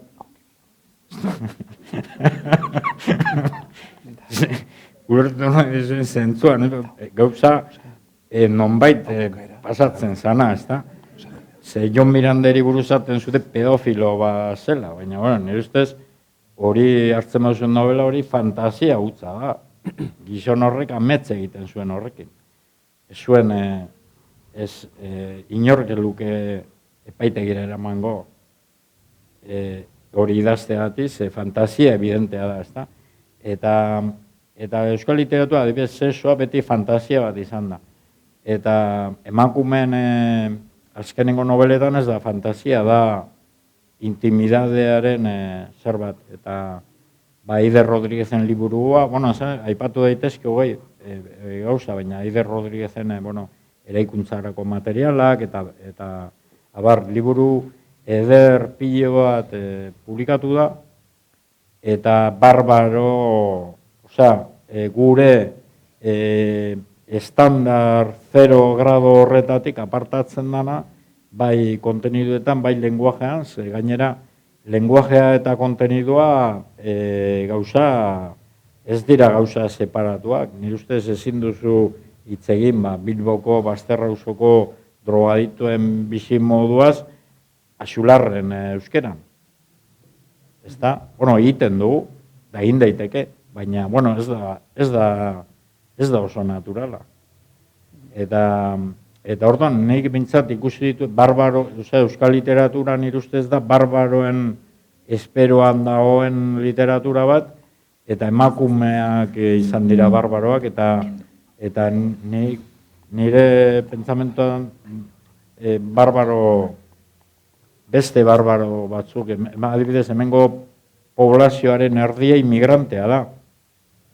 Eta hori, Minan edo Rio Mundo edo daude idatzita euskera eder batean.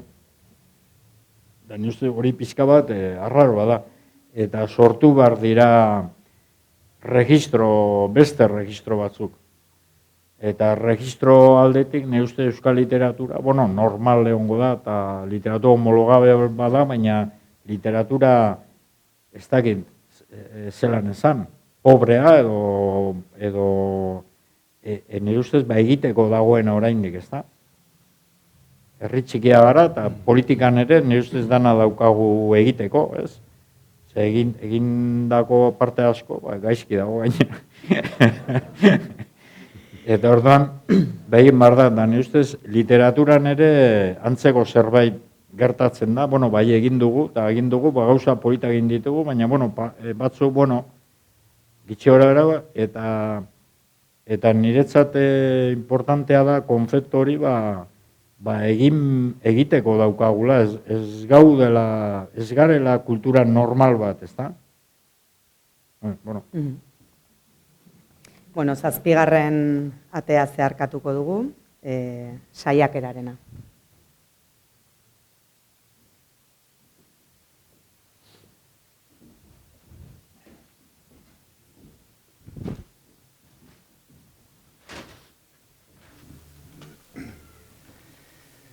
Lapur banden etika ala politika.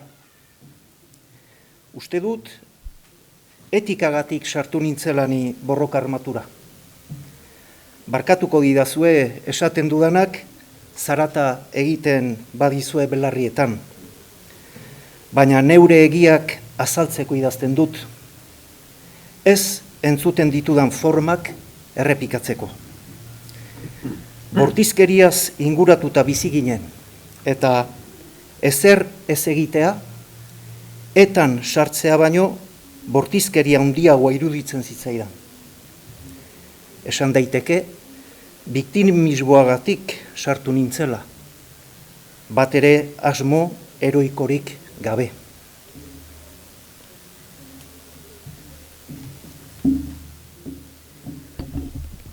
Moroak gara belaino artean. Gipuzkako batzarretako dokumentuetan urteroko errepikatzen judu eta moroek probintziatik alde egin beharra. Eta hala agertzen bada, bertan gelditzen zirelako da, baina betiko egotziak ziren. Arian, historiografia espainola moroen kontrako erretolikaz hasi zen, Espainiako erresumak kristautasunaren legitimazioa behartzuelako. Mamua behartzuen odei hartzean, territorioa zabaltzeko. Boterea bazuenez gero, etxaia behartzuen. Ezintzen mororik gabe bizi, moren zitalkeria, moren arriskua eta moroekiko beldurrik gabe.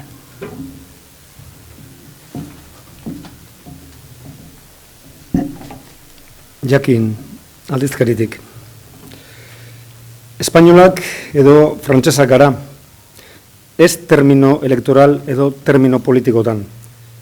Euskal nazionalismoaren energia horretara bideratuta dago, eta gehiengo abertzale batzuk erdi ikusten dira.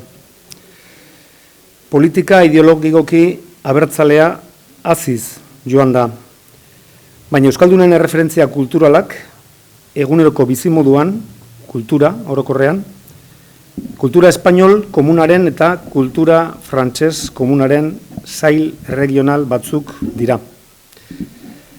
Ez da egia Euskaldunek asumitzen dituzten erreferentzia kulturalak unibertsalak direnik. Baizik eta oso espainolak eta oso frantsesak. Eta erraz frogatzen da hori, batzuk eta besteak ze diferenteak diren ikusita. Gure anti-espainolismoa ideologia ordainekoa eta zuritzailea da. Kolonizatuaren ohikoa. Ez da politikoki korrektoa izango kolonialismoa aipatzea. baina komunikazio egituren aldetik egoera kolonial edo postkolonial tipikoan gaude. Bueno, Joseba, lehen oierrek esan du, claro, pentsa lapur bandenetik ala politika, moroa gara beraino artean, egon gintezke asteburu osoa bakoitzakin hemen. Bueno, helduko jozu nahi dezun edo aldezun tokitik, nik mai gainean jarri nahi dizut. Bueno, gaur egun baldago taburik euskal literaturan, zuk autozentsuratu izan dezu gairen batekin zure burua, hortik aurrea, konta iguzu nahi dezuna. No, esto es evidente, ahora, a ver, nire ume denboran, ni ume denborako egoerara itzuli gara pixka bat, ez da? Gerra ondoan, gaztean nintzela guba genuen asignatura bat, Formación del Espíritu Nacional, FEM, eta orduan bueno, gure irakaslea Valladolidetik etorritako gimnasta bazan, ze falangearen lokala pesak eta egiten ziren, eta bera han egoten zan falangista bat, eta gero ematen zuen gure ikastetxean gimnasia, berari gimnasia de kirola berarentza zan pesak altzatzea eta kulturismo edo kulturismoari konfunditzen zuen kirola, eta gero Formación del Espíritu Nacional erakusten zigun, ezta? Txorrada pile bat esaten zuen.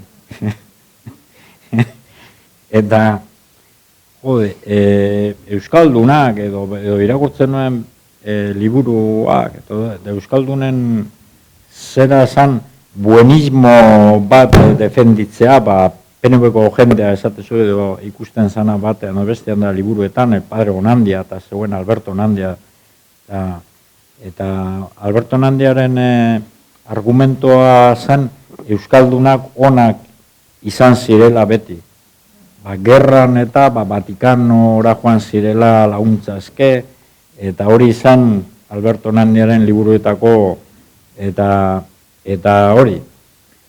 Zapalduaren ultrakorrezio horren beharra, eta zapaltzailearen arrokeria eta edo zerrezateko kapazidadea. Eta, klaro, gure gazte denboran apurtu genuen horien, iruditu zitzaigun dena txorrada bat, Espainia, gauza guztiak, ez da? Eta horren kontra egon genuen, da ni ustez hamarkada batzutan egon zen horren kontrako oso inkorrektoa, baina bizitzan zerbait egin nahi baduzu, inkorrektoa izan behar duzu, ezta? Eta nire ustez sartu ginen, inkorrezio horretan, burruka politiko luze batean, eta bueno, euskaldune historikoki gertatu zaigunez, eta gainera logikoa da gertatzeaz, 2 milioi gara, espainolak 50.000 milioi, frantzesak ez dakizen bat, eta gu galtzea normala da, ez? Esaten dute, irabazi genuela bataila bat, oindala 2000 urte, eta gero ez dugula zer irabazi. Normala da.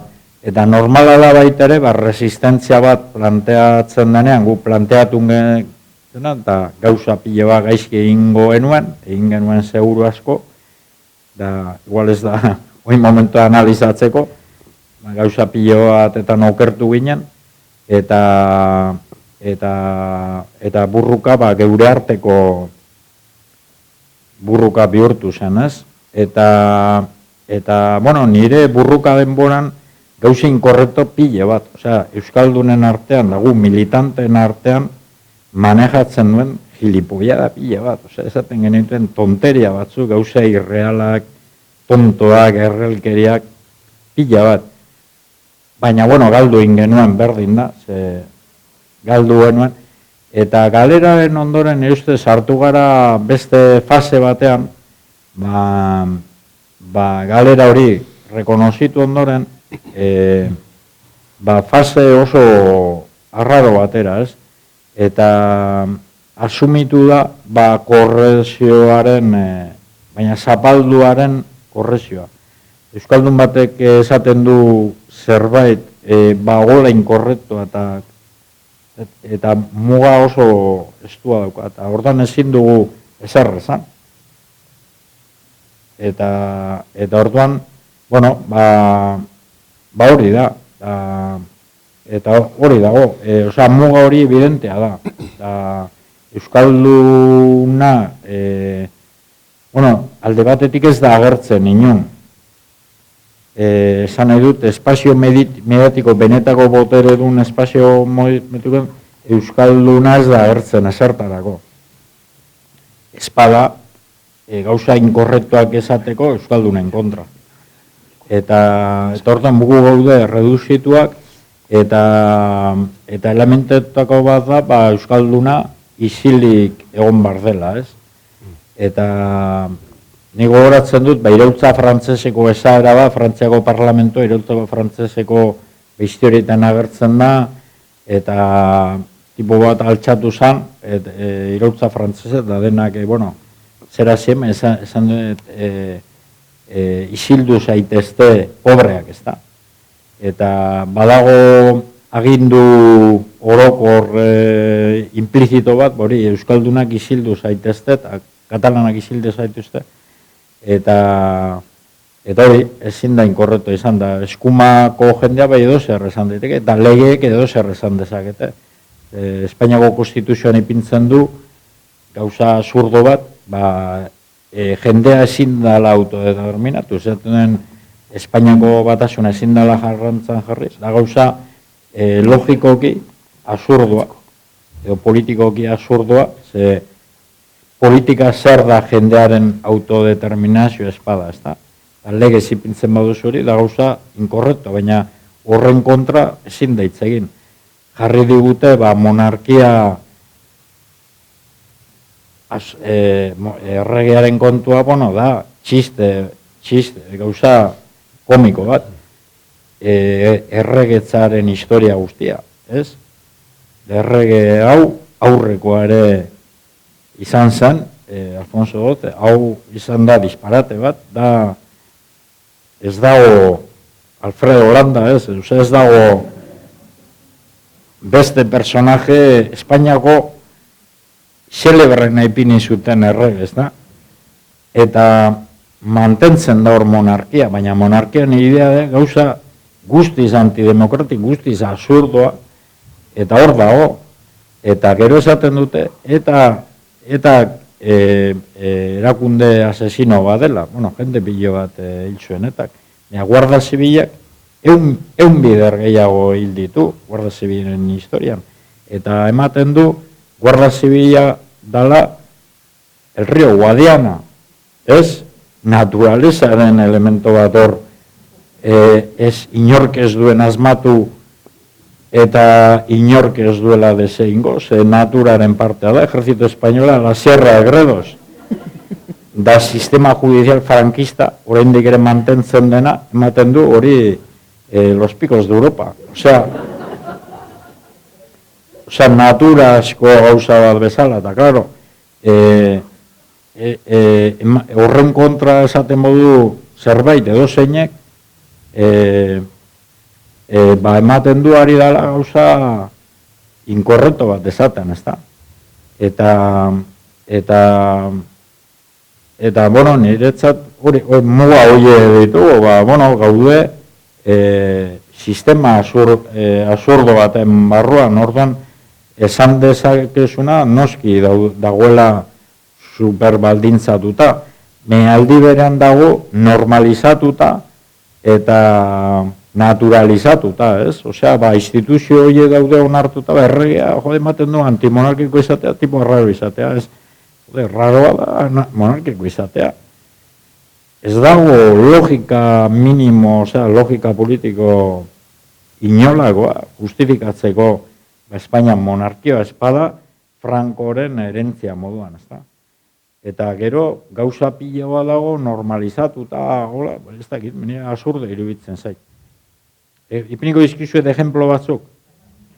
Bueno, ez dakit, Txiardegiri ukatzen diote kalearen izena inkorrezio politikoa gati, supuestamente Txiardegi inkorrekto azalako politikoki eta txoro bat. Eta persona gaizto bat, naiz eta, bere bizitzaren azkenetan behintzat, alarrekoa izan, da tipo zivilizatua, eta hori.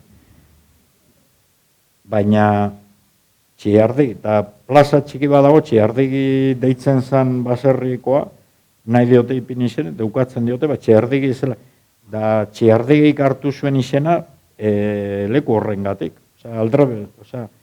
Onartu beharko lukete toponimiagatik, ez da. Baina ber, plaza horren kalea deitzen da Matia, ez da? Eta Matia, nire akidala, izan zen 19. mendeko esklabo trafikante famatuena. Eta txino trafikante, aberastu zen beltzen trafikoan, esklabuak eramaten Afrikatik Ameriketara, da amaitu zitzaionean negozioa Filipinan, Kadizen zeukan ofizina bat, da Filipinan beste bat, eta esklabu trafikoa, beltz trafikoa amaitu zenean, sortuz, asmatu zuten txinoen trafikoa. Txinoen trafikoa, supuestamente, ezen esklabutza, baina esklabutza temporala zen, denbora luzea, txinoak kantonetik ateratzen zituzten, ez? Kanton eskualde, kanton iritik. Eta kantonezak eramaten zituzten Amerikara, eta esklabu izan bar ziren 10 urtez bidaia ordaintzeko. Bidaia ordaintzeko 10 urteko esklabutza zuten. Ordan esklabutza jarraitu zuen sistema horretan. Kantonezen kuli deitzen dira hola historia liburuetan, ez? Kuli deitzen da esklabo mota hori. Da hori kulien trafikante handiena Matia izan zen. Eta Matia, gaixotu zenean eta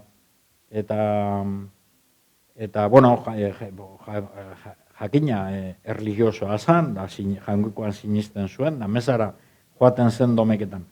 Eta testamentuan utzi zuen bere dirutzaren parte handi bat Donostian zarretxeak eraikitzeko.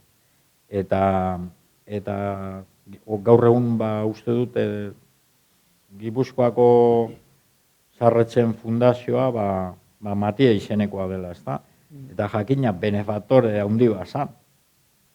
Zergatik zen benefaktore handia, lapurra handiago bazalako.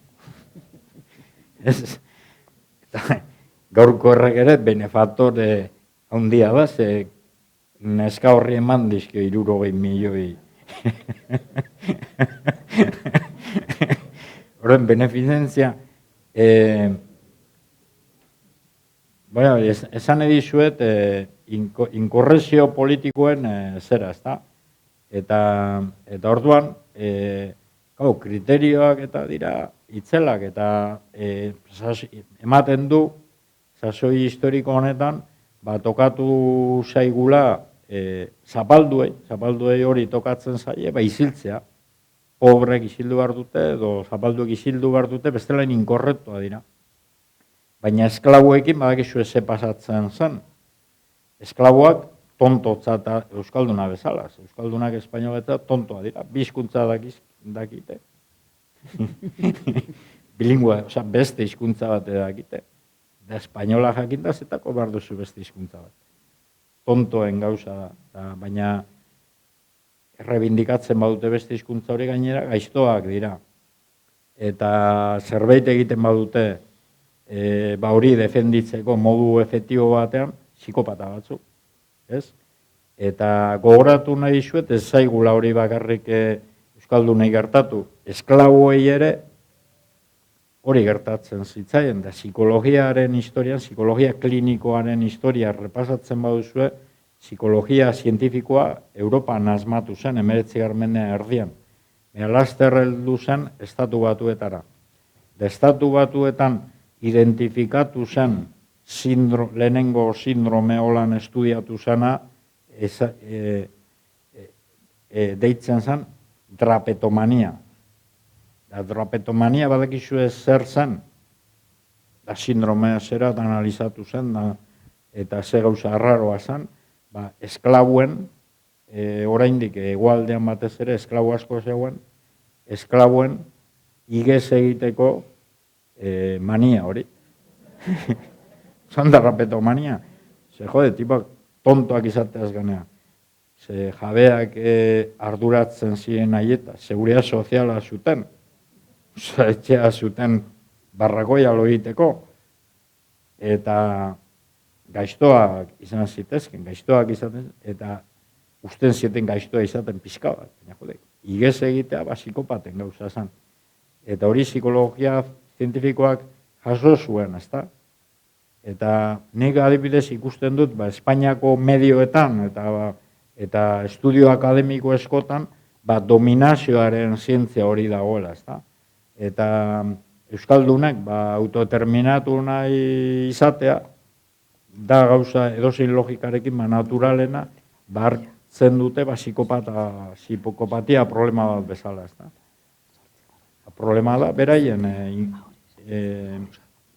hori ikuspegi falta, ez da. Ez dakit zertaz ari. Bitartean hori ertanik hemen erabakiak hartu ditugu pixka denborak eta... Ben gaudez, galderak kendu eta kendu kiston minakin, denbora aurrera doa, eta, bueno, zabalduko dugu 8. ate hori ondo baderitzozue, eta zungo ditugu azkeneko testuak, eta ondoren... Habanako gaukariak, orai.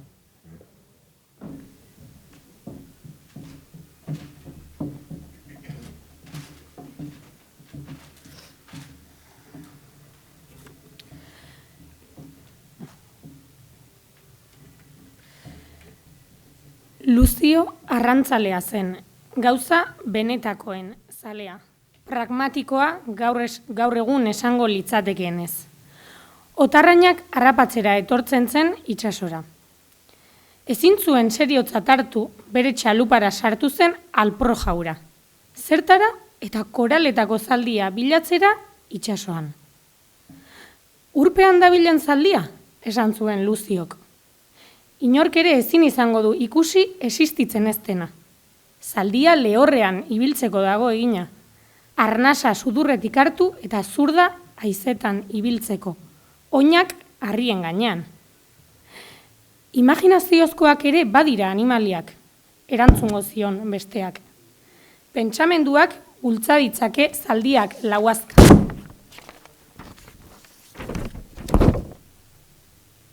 Ondo da zuk imaginaziozko zaldi bat bilatzea, ogiaren bila ibili beharrez duzunez gero. Baina nik jatekoa eraman behar dut etxera. Nik lana egin behar dut. Behar dugu zaldia. Gehiago behar dugu ogia. Zaldia ere denek behar dugu. Nik nahiago dut ogia ikusi bizi dugun bizimodu txakur honetan.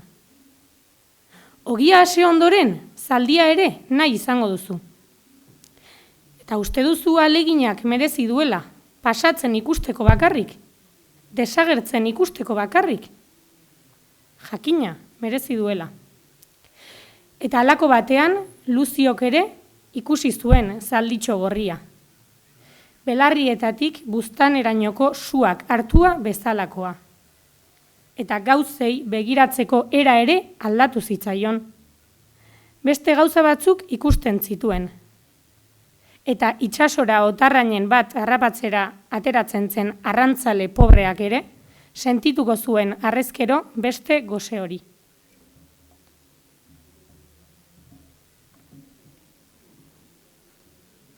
Airea ez da Debalde liburutik. Ideia zein da? Ideia da hitz batzuk uztea, norbera hilarren.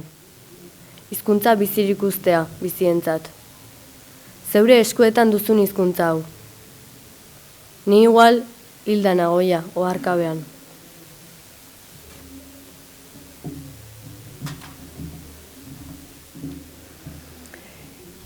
Bizitzea ez alda arriskutsua liburutik, hizkuntza bizilekulez. Ludwig Wittgensteinek lenguaia hiri handi bat bezala imaginatzen zuen. Parte zarra, ensantxe modernoa, bazterrauzoak, zubiak, etorbideak, kale estuak, kale itxiak. Gure lenguaia hirizar bat balitz bezala hartu alda. Kale ugari eta plazak, etxe zahar eta berriekin, eta etxeak aldi diferentetako eranskinekin. Periferian berriz, auzo berriak kale zuzen txukunago eta uniformeagoekin. Hiztunak hiriko biztanleak gara, hirian bizi eta alde batetik bestera gabiltza, eta kontestuak eragiten digu. Hiriaren analogia, tresnaren analogiaren kontra bezala sortzen da. Lenguaia ez da behar dugunean eta nahieran erabiltzen dugun instrumentu edo baliabidea bakarrik. Lenguaiaren barruan, hiri handi batean bezala bizi gara, leku eta situazio desberdinetan. Tresneriaren analogiak hitz eta esaeren erabilera argi dezake, hizkuntza erreminta kutxa bat da. Baina hiriaren analogiak askoz hobeto irudikatzen du jendeak lenguaiarekin duen erlazioa. Lenguaia espazio irekia da, norabide askotan mugitzea ametitzen duena, gure bizilekua da. Abanako gaukariak izan dira, bertatik hartutako testuak entzun ditugunak, Joseba, eta hau dugu azkeneko atea. Irudipena izan dugu taldean, liburu hauetan aurretik komentatu ditugun gauza askok, bide askok bat egiten dutela, nola bait. Ez da poesia, baina badute pasarte batzuek poetikotik, badago saiakera presente, badago, hibridazio bat ere, esan daiteke. Gaur egun, liburu hauetan dago zure ahotsa formari dagokionez ere, edukiari dagokionez eta formari dagokionez, liburu hauetan ikusten duzu irlatuta batez ere zure ahots literarioa, esan dezagun. Bai, baina gero, hor dago diario forma bat, ez da, hor nik lehenengoz hitzegin ahal izan dut liburu horietan, bizin nahi zen lekuaz. Aurreko liburu guztietan nik inoiz ez dute aipatu nun nagoen edo zer egiten dudan, ez ezer, ez da. Eta hor bai, hori debeku hori kendu nion nire buruari, eta eguneroko bizitza aipatzen da, ez da. Eta aipatzen dira gauza konkretuak egunero egindako, niretzat izan zen disiplina handia, lan nire hiri ustez urte horietan izan naiz Abanako langileena. Disiplinatuenaz egunero idazten edo lan handia hartu dut. Eta bai, forma bat eman diot, nire jakintasunari, ez? Ze momentu horretan, urte horietan ikusi dut, urte hauetan ikusi dut, inspirilloari lehenengoz begira gelditu naiz, dekontu, hau nire aikiten antzekue da. Nik beti imaginatu dut nire burua, 22 urtekin, ez da? Eta, kontu dut, tipo hau, eta orduan ikuspegi realista bat hartu dut alde horretatik, realitatea zelan dan, eta ni pixka bat galduta realitate horretan, ez da? Lekuz kanpo bezala, eta mundua ere azeleratu da, eta zentzu askotan nora esan bezala dabil, ez da? Eta orduan, ni nora esan nabilenez lehenagotik, sentitu naiz, sintonian apur bat, eta hori, testo gehiena dira, pixka bat, analiziak edo ez daukat, aholku bat emateko edo zera baizik eta nire edo munduaren nora ezaren azalpen bat, ez da. Hola ikusi dut nik. Bueno, esan dugun bezala, sufrimendu handiz, zibili gara galderak kendu eta kendu, atoratu behar genuke igual sarrion handia hilabetea eta egunero kafe bat hartu. Iristeko egin genizkizuken galdera guztietara, baina behintzat nahi genuke, ez genuke amaitu nahi, gaurko saioa zuei hitza eman gabe eta bueno, galderak egiteko aukera zabaldu gabe, ezta? Beraz, ez dakit, hor badago mikro bat ikusten duanez, eta norbaitek egin nahiko balu galderaren bat, oraintxe du aukera.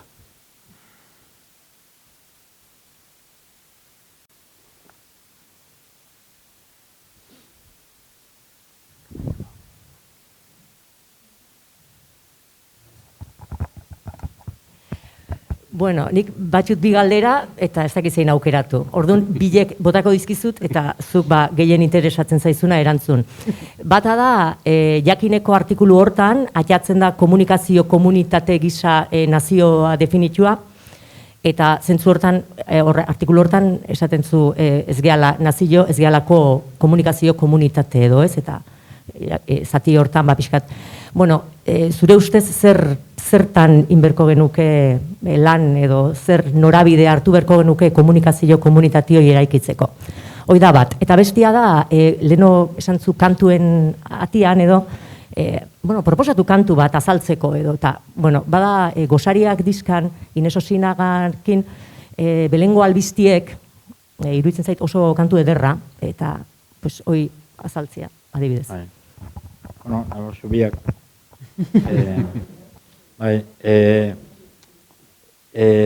Nazio, gure gazte denboran, edo gure belaunaldian Frankoren kontra hori sortu ziren ideologizazio momentu bat izan zen, ezta? Eta kristautasuna, holako bizio totalitario hori abandonatzean, da frankismoa beste totalismo atzean usteko, lotu ginean, esan edu gure belaunaldiko jente guztia, ideologia oso zehatzetara, ezta? Orduan, batzuk maoistak egin ziren, beste batzuk trotskistak, hor esplikatzen zen mundu guztia, autodeterminazio eskubidea, eman dezagun, Trotskiren forman, edo, marxismoaren ikuspegitik, bestera batean, eta ideologia pila bat sortu zen, batez behiruetako ideologia indartsuak. Eta nazio ikuspegiarekin ere hola sortu ziren, ez da, zeuden, hainbat ideologia bat esaten zuena, arazoa hizkuntza zala, eta orduan hizkuntza zala nazioaren ezaugarria, eta beste batzuk esaten zuten, nazioa arazoa, klase burrukaren, mila ideologia. Baina nire impresioa zan, eta nahi pizkatin komo nengoen, alderdi guztiekin, ni militatzen nuen alderdiekin, gero, etan etori, nire impresioa zen jendeak pentsatzen zuela etorkizuna boltsilloan zeukala, ez da? Edo nazioa, nazioa, zen gai diferentea dira, baina nazioa, aipatzearren, nazioa boltsilloan zeukala, ez da? Eta orduan, Euskal Nazioari buruz, hori, zegoen hizkuntzan oinarritzen zuen ikuspegi bat, zegoen beste ikuspegi bat, klase burrukan oinarritzen zuena, zegoen beste ikuspegi bat historian oinarritzen zuena, Nafarroko Erresumaren zera, eta niretzat teorizazio horiek, oinarri gabea ziren, ez da? Eta nire impresioa zen, jendeak konsekuente izanez, ideologia horiekin, geroazten ziren eztabaidatzen da. Nik ikusi ditu mila eztabaida azurdo, Sancho, ez dakit, Nafarroko Erresumaren zera edo, bat maoista zela, bestea trotskista, bestea ez dakit zen. Eta niretzat eztabaida azurdo pila bat zegoen. Eta eta gero ikusi du denborarekin zepetzatzen, bueno, niri berdin zeit ideologia eta burruka ere lortzen badugu nahi duguna, baina gertatu da ez dugula ezer lortu, edo gauza gutxi lortu dugula, ezta? Eta orduan, nire idea, ideologia aldetik eta politika aldetik eta nazio ikuspegiaren aldetik da kontrakoa. Eta nire idea da, errealismoaren ez dugula naziorik. Eta zer da nazioa, ez daki, eta ez aita ardura. Eta zerratik hartzen du, jarrera hau edo idea hau, jende asko ikusi dut, hori, jende batzuk ikusi ditut esaten dutena, Nafarroko erresuma rebindikatu behar duela, baina idea horrek ezaitu inora eramaten. Ez dizu ezer ematen, eta sartzen zaitu kontraesanean beste ideiekin.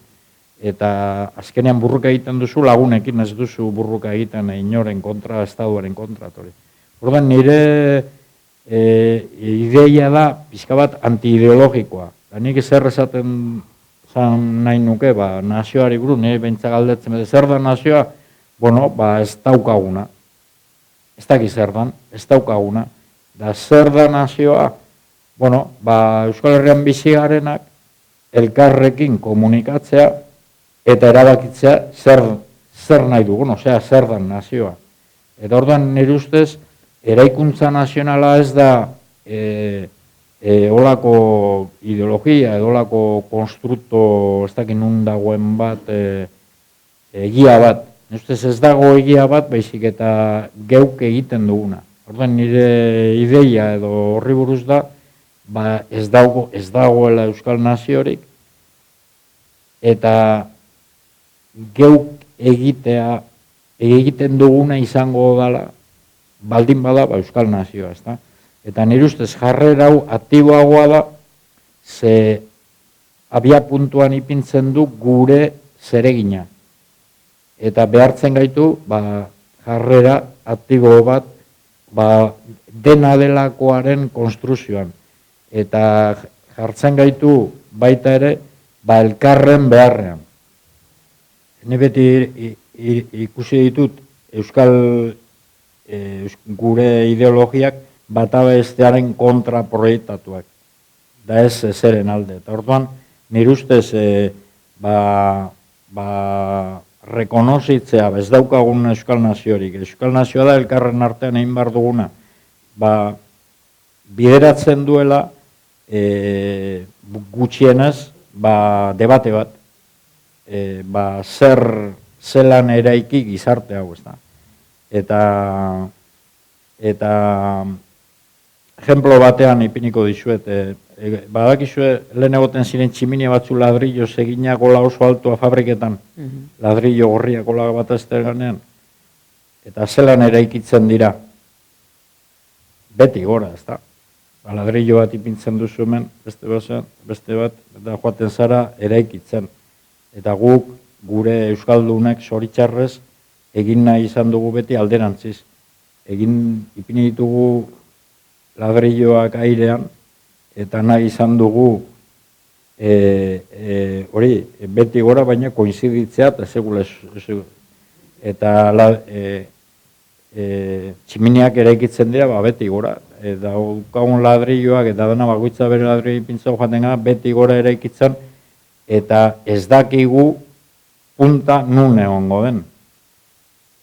Eta nire ustez ideologia negatiboak iruditzen zaizkit, bat ematek esaten baditez Euskal Herriaren etorkizuna Sancho Azkarraren erresuman dago, edo hori ladrilloaren punta da, baina nola sartatuko dugu horri, nire ustez pentsatzeko jarrera alderantzizkoa behar dugu, ez da, eta beti gora, eta nik ez dakit non bukatuko dugun. Baina Euskaldunen arteko eraikuntza, pixka bat nazio konzepto aurre pentsatu hori ukatu egin behar dela pentsatzen dut, ezta? Eta orduan, zein da oinarria? Ba, komunikazioa. Euskaldunen arteko komunikazioa. Orain, ba, ez dakit, Euskal Herria mundu guztia daki nor den la Duquesa de Alba, ez da existitzen, baina la Duquesa de Alba edo zein zera, iparraldekoek bizi dira beste esparru kultural batean. Nire ustez, importanteena nazio baten definizio minimoa da komunikazio espazio bat dela. Jende talde bat, dena delakoa, ba, elkarrekin hitz egiten duena, edo hitz egiteko interesa daukana. Eta elkarrekin komunikazio hori, hitzez edo egitez edo dena delakoa, komunikazio espazio hori da, ba, nazioaren oinarria eta zer da eraikitzea, ba, jende horrek erabakitzen duena, ezta? Eta orduan nibentzat idazten dudanean, ba, gai horretaz, ni ba, pixkat ideologia, ba, bueno, gure ideologia, ba, euskera, Euskal Herriaren oinarri euskera da, bueno, niretzat ez da, pixka bat, da zirkuluaren, torre horren amaiera ladrilloa goian ipintzea bezalakoa da, ezta? Eta beti gora eraiki behar da hori, eta aurreritzi horiek, historiko, bueno, pixka bat kaltegarriak ikusten ditut. Orduan, zer da nazioa, nik definituko, komunikazio espazio bat, elkarrekin hitz egit nahi duten, da elkarrekin gauzak egin nahi dituen komunitate bat, ez? Da bestea zan? Belengo albistiek. Bai, belengo albistea da abesti bat, abestietan gero gu daukagu euskaldunok, eta bueno, beste herri askok ere kontraesan bat tradizioaren eta gaurkotasunaren artean, ezta? Eta abesti horretan hori planteatzen da. Hemen ez dakite zelebratzen da, baina Bizkaian badago genero bat, abesti genero bat, dira abenduko koplak.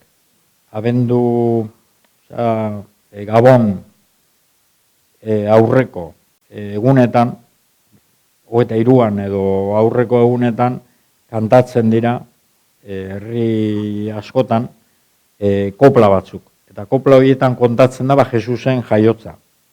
Hoi da genero bat, segurazko sortu zena Trentoko kontzilioan. Trentoko kontzilioan badakizue kontrarreforma planteatu zala, berkristautze dotrinario bat, eta hortik sortu zen gero adibidez, ez? Bertako hizkuntzetan, bertako hizkuntzetan, erabaki zuen Elizak predikatzea, ez? Liburuak eta egin ziren.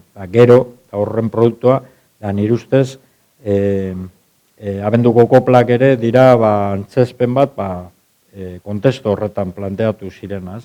Orduan, Bizkaian mantendu, konserbatu dira herri tradizioz, abenduko koplak, oraindik kantatzen dira herri batzutan, leku konkreto batzutan feste importantea dira, adibidez Gernikan, Marijesiak behitzen dira hor konkretoki, eta hori da, hor kontatzen da Jesusen jaiotza.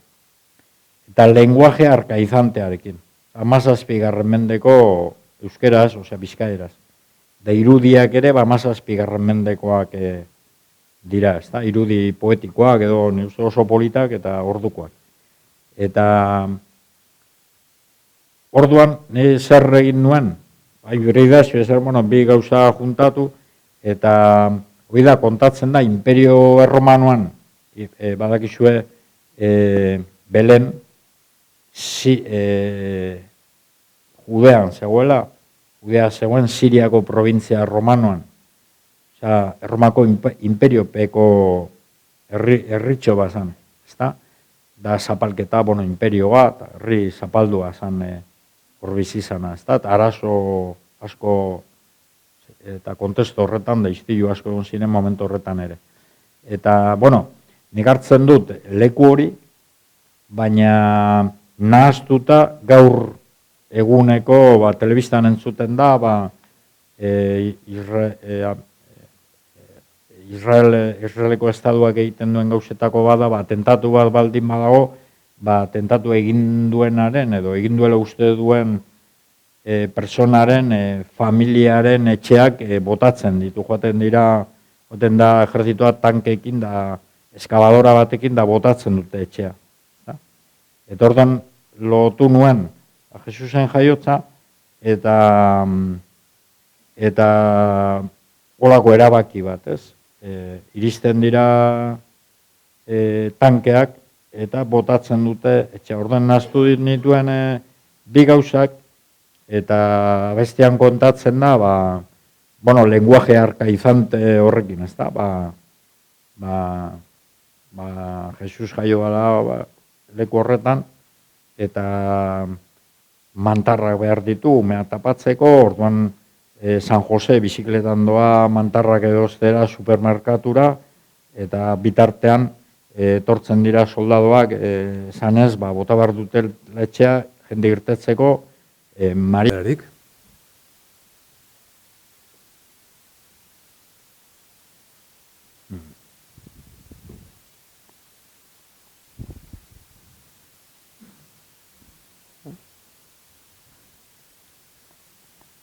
Bueno, bukatutzat emango dugu gaurko saioa. Eskerrik asko, Joseba.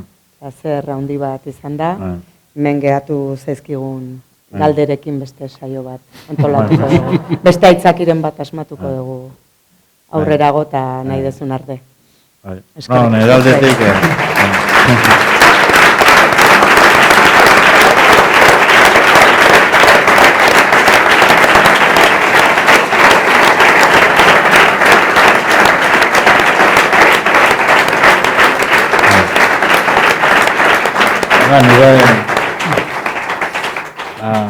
Nire aldetik eskerrik asko tortzagatik eta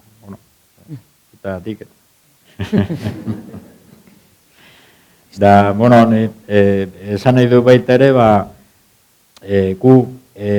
gure gazte denboran, gure gurasoak ez bezala, zabaldu zelanen aipatu dugu, ireki zirela posibilitateak eta libertade batzuk, eta hitz egitea politika zetori bihurtu zen sozializazio forma.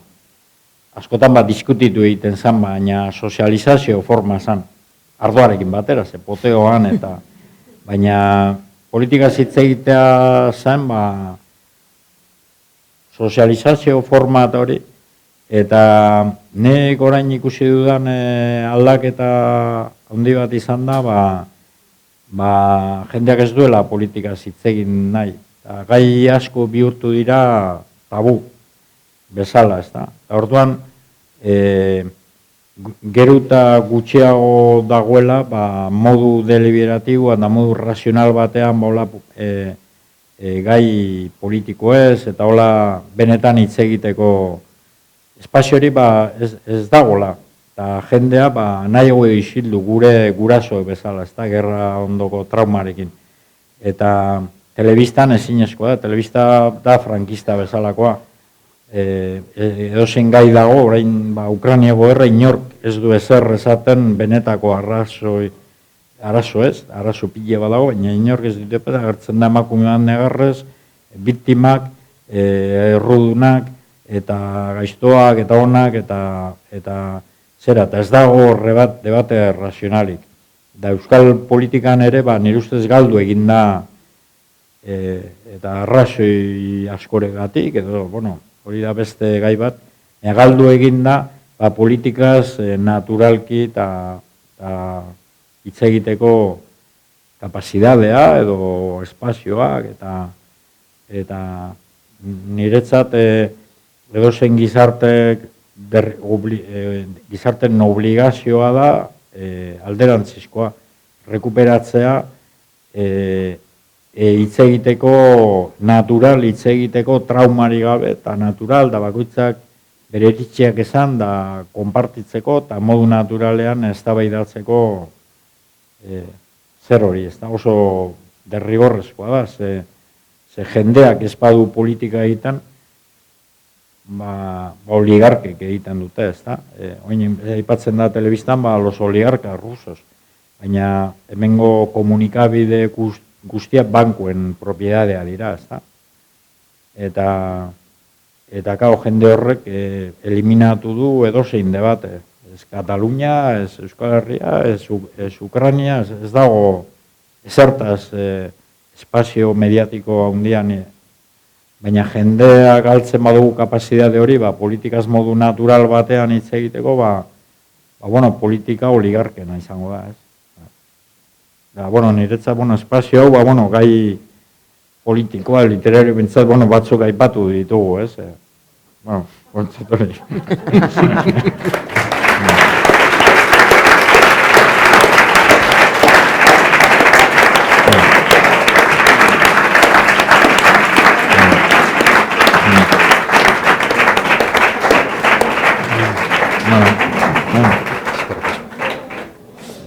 Eduko dugu hau.